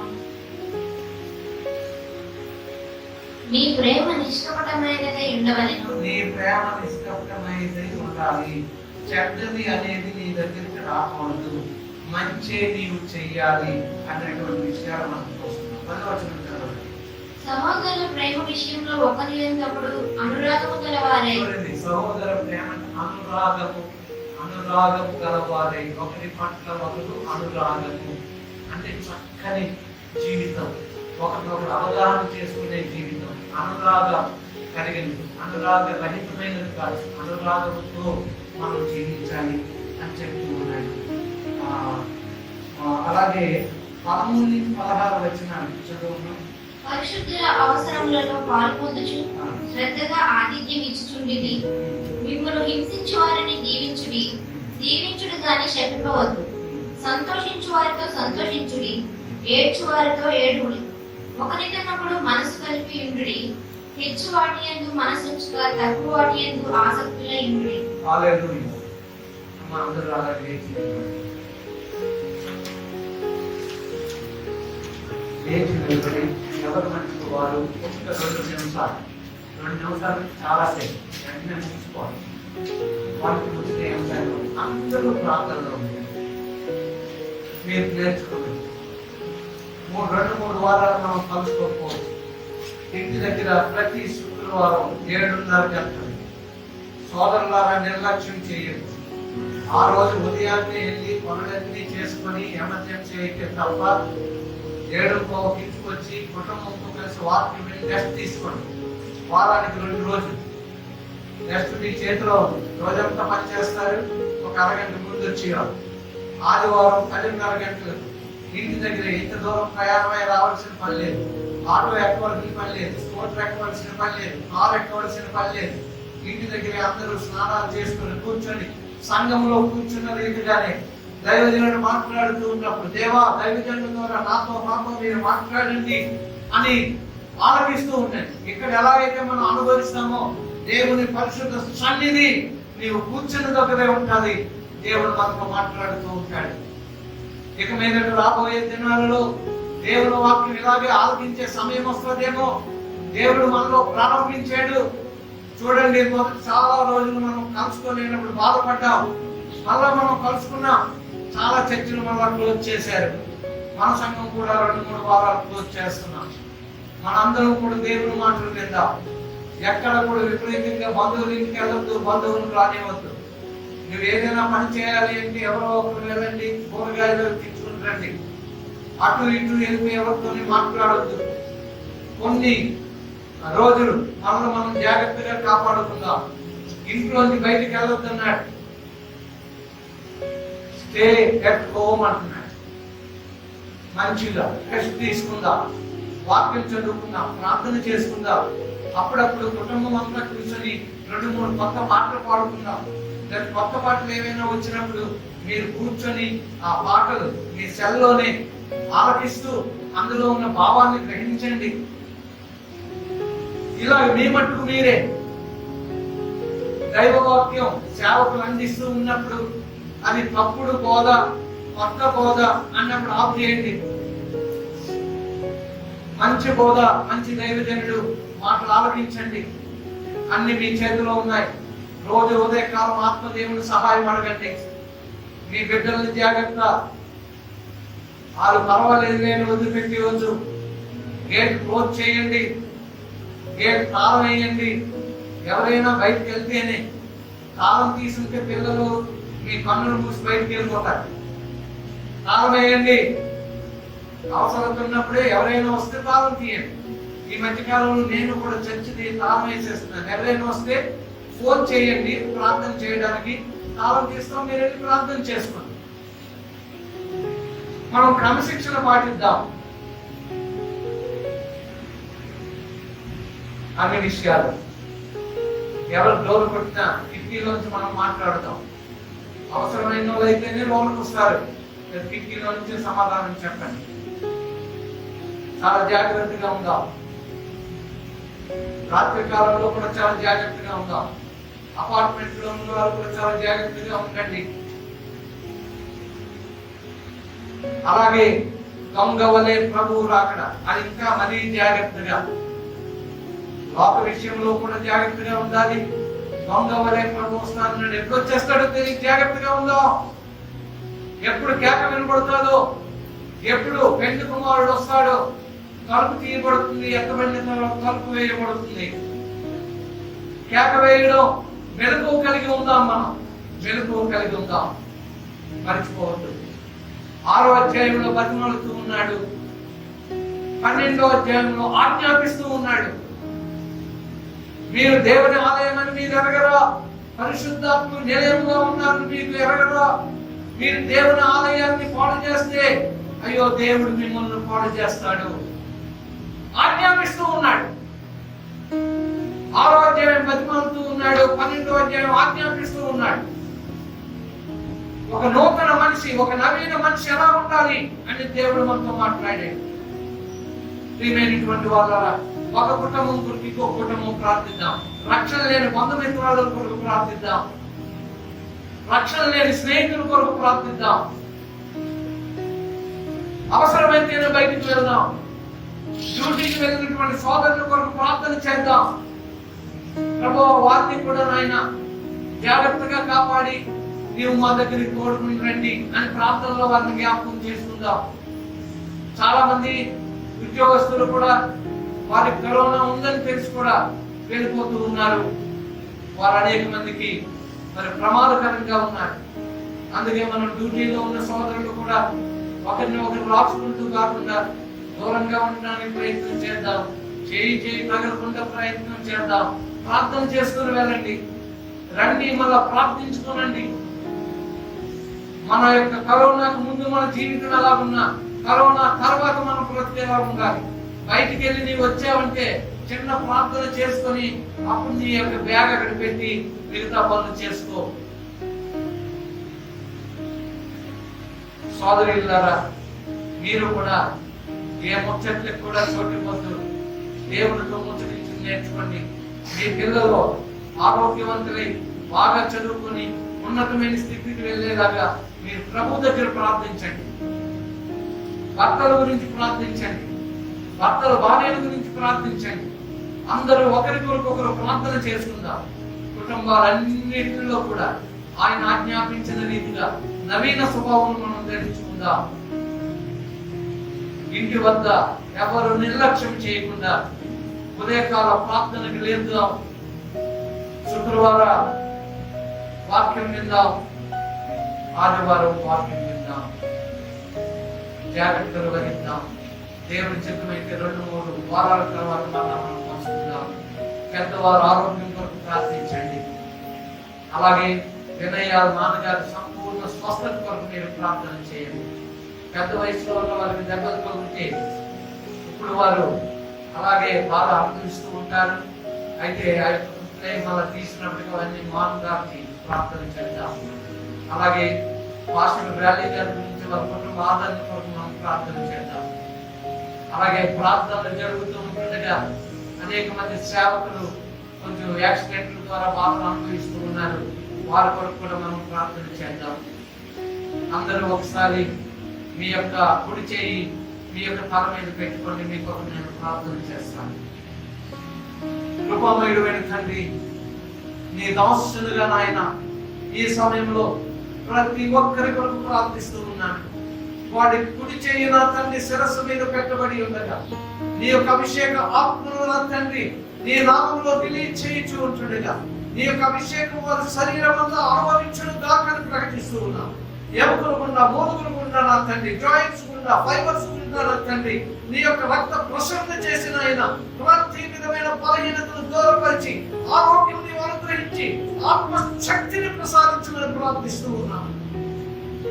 కళ్ళను ముట్టండి, చెవులను ముట్టండి, పెదవులను ముట్టండి, నాలుకను ముట్టండి, అయ్యో గుండెను ముట్టండి, లక్షను ముట్టండి నాయన, కిడ్నీలను ముట్టండి నాయన, ప్రతి అవయవమును ముట్టండి నాయన. ఈ యొక్క నా తండ్రి సమయంలో ఎవరు బలహీనలు కాకూడదయ్యా, ఎవరు బలహీనలు కాకూడదయ్యా. ఏ హాస్పిటల్లో కూడా నాయన స్థలం లేదు, ఏ హాస్పిటల్లో బెడ్లు లేవు నాయన. అయ్యో నా తండ్రి, హాస్పిటల్ ఎవరు సమంగా చూడటం లేదు. ఇదిగో నీ ప్రియులైనటువంటి మా కుటుంబాలు, క్రైస్తవ కుటుంబాలు ఎవరు రోగాన్ని బారిన పడకూడదయ్యా. ఇదిగో నాయన, ప్రతి కుటుంబం చుట్టూ నీ కంచి వేయండి నాయన. పిల్లల ఆటపాటల చుట్టూ నీ కంచి వేయండి నాయన. వ్యాపారానికి వెళ్తున్నప్పుడు, ఉద్యోగాలకు వెళ్తూ ఉన్నప్పుడు నీ కాపుదల భద్రత ఉంచండి నాయన. నీ కుడి చేతితో మా కుడి చేతిని పట్టుకుని నడిపిస్తున్నవాడా నీకు వందనాలు. భయపడవద్దని ప్రభువా నీవు మాతో చెబుతున్నటువంటి వాడా నీకు వందనములు చెల్లిస్తూ ఉన్నాము. నీ బిడ్డలు చేయవచ్చుగా నా తండ్రి, నీ యొక్క అభిషేకమైన వాళ్ళలో ఫ్లో అవుతూ ఉంటుండగా పరిశుద్ధాత్మ దేవుడా, ఎల్ల వేళలో కూడా నాయన పరిశుద్ధాత్మ నా తండ్రి, ఇగో నదుల వలె కాలువల వలె నాయన పొంగి పొరలే అనుభవాన్ని వాళ్ళలో నీవు అనుగ్రహించండి. వాక్యం చదివే కృప అనుగ్రహించండి. ప్రార్థించే కృప దయచేయండి. ధ్యానం చేసే కృప దయచేయండి. మోకరించే కృప దయచేయండి. అయ్యో నాయన, సాష్టాంగ పట్టుకు నీ కృప దయచేయండి. కూర్చుని ధ్యానించుడు నీ కృప దయచేయండి. నీ ప్రభావము నీ బిడ్డల మీద ఉండునుగా అని ప్రకటిస్తూ ఉన్నాను. లోపల ముట్టి స్వస్థపరచండి. ఇప్పుడే నీ మాటను పంపిణీ నీ యొక్క నాయన స్వస్థత వారంలో అనుగ్రహించండి. పెద్దవాళ్ళు మొదలుకొని, బిడ్డలు మొదలుకొని, వృద్ధులు మొదలుకొని, యవనస్తులు మొదలుకొని నాయన నాయుడు వయస్కులు అందరికీ నీ కృపా సన్నిధి తోడుగా ఉంచండి. నీ నామములోనైనా నీ వాక్యం ద్వారా నా తండ్రి, ఇదిగో వారు విని ఉండగా నాయన, ఇదిగో నాయన వాక్యము వారు గ్రహించిన వారుగా చేయమని ప్రార్థిస్తూ ఉన్నాము. ప్రతిమాలుచున్నటువంటి నీ సమయం దాటిపోయింది. ఆజ్ఞాపించిన నీ యొక్క సమయంలో నాయన నవీన స్వభావం ధరించుకోవడానికి, నూతన బ్రతుకును నా తండ్రి కలిగి ఉండడానికి, చిలక యొక్క నా తండ్రి ఆ యొక్క సుందరతను మేము అలంకరించుకోవడానికి నీ కృప దయచేయమని ప్రార్థిస్తూ ఉన్నాము. నీ నామములో నజరేయుడైన యేసుక్రీస్తు నామములో, ఇదిగో నజరేయుడైనటువంటి యేసుక్రీస్తు యొక్క సర్వశక్తి కలిగిన నామములో ఇప్పుడే ప్రతి విధమైన బాధ నుండి, క్రీస్తుని ప్రతి క్రియ నుండి, ప్రతి ఒక్క శరీరము విడుదల కలుగునుగా మేము ప్రకటిస్తూ ఉన్నాము. సహాయం చేయండి. వారి చుట్టూ నీ కంచి వేయండి. ఇప్పుడు బయలుదేరి వెళ్తుండే వారి చుట్టూ నీ కంచి వేయండి. ప్రతి గృహం చుట్టూ నీ కంచి వేయండి. ప్రయాణాల చుట్టూ నీ కంచి వేయండి. వాహనముల చుట్టూ నీ కంచి వేయండి. పిల్లల చుట్టూ నీ కంచి వేయండి అయ్యా. నీ కంచి నాయన, ఇప్పుడు వస్తువుల చుట్టూ నీ కంచి వేయండి నా తండ్రి.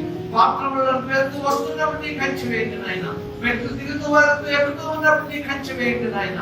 ప్రార్థన ప్రభావం నాయన ఇదిగో ప్రతి ఒక్కరిలో ఉంచమని ప్రార్థిస్తూ ఉన్నాం. ఈ నామములో, సర్వశక్తి కలిగిన యేసుక్రీస్తు నామములో నేను సంపూర్తిగా నాయన సమృద్ధిగా నీ ఆత్మను అనుభవించేయడానికి ప్రార్థిస్తున్నాను. సహాయం చేయండి. సియోనులో నుండి నీ యొక్క నామములో నీ ఆశీర్వాదాలు ప్రకటిస్తున్నాను. దీవెన వర్షము వారు అనుభవించేందుకు గాకాలు ప్రకటిస్తున్నాను. ప్రతి కుటుంబము దీవెన వర్షం, ప్రతి వ్యక్తి దీవెన వర్షం నా తండ్రి అనుభవించేవారు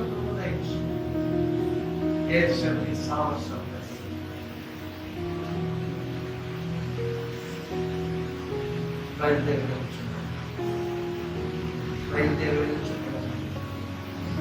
వారిని క్షేమంగా కోరుకుంటుంది.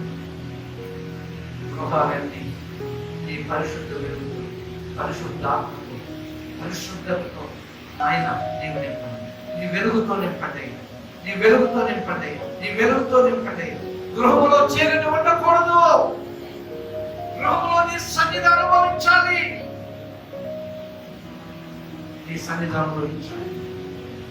ఆత్మ ద్వారా నాయన, అయ్యో నా తండ్రి, ఆ యొక్క నాయన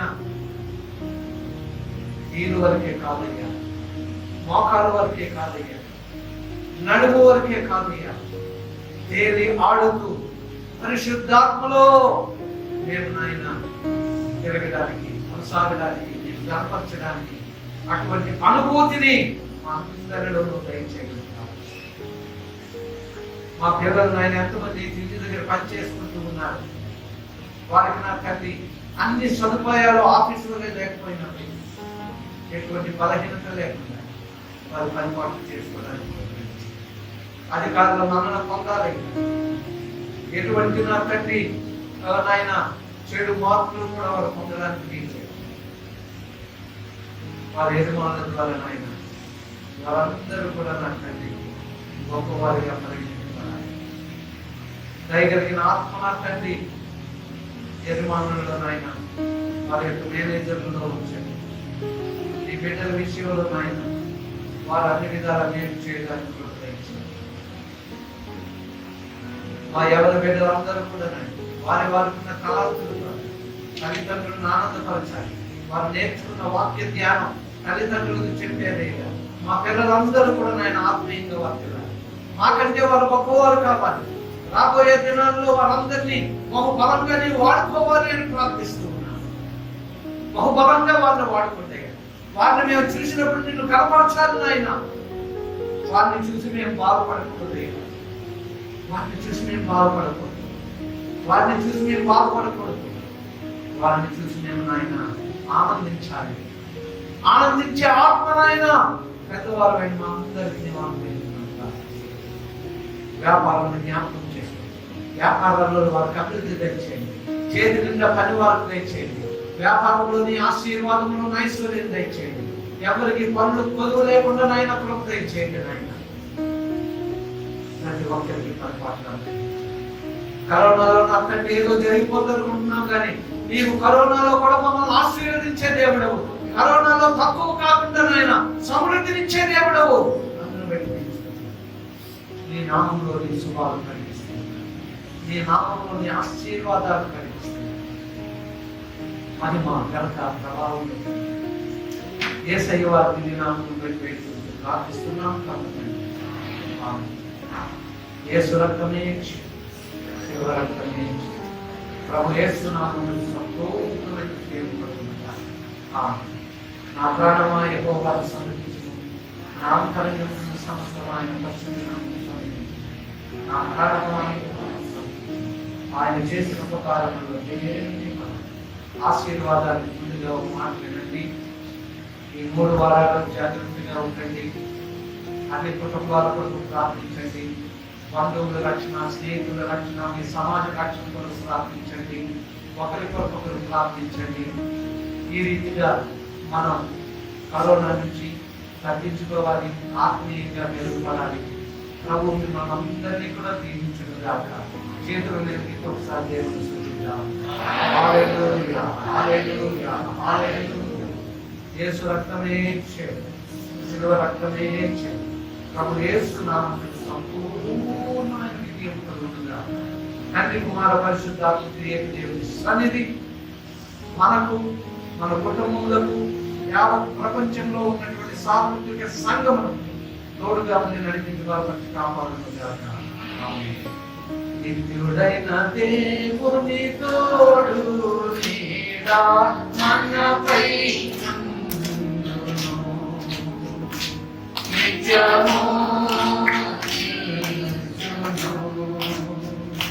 నిత్యము నిత్యము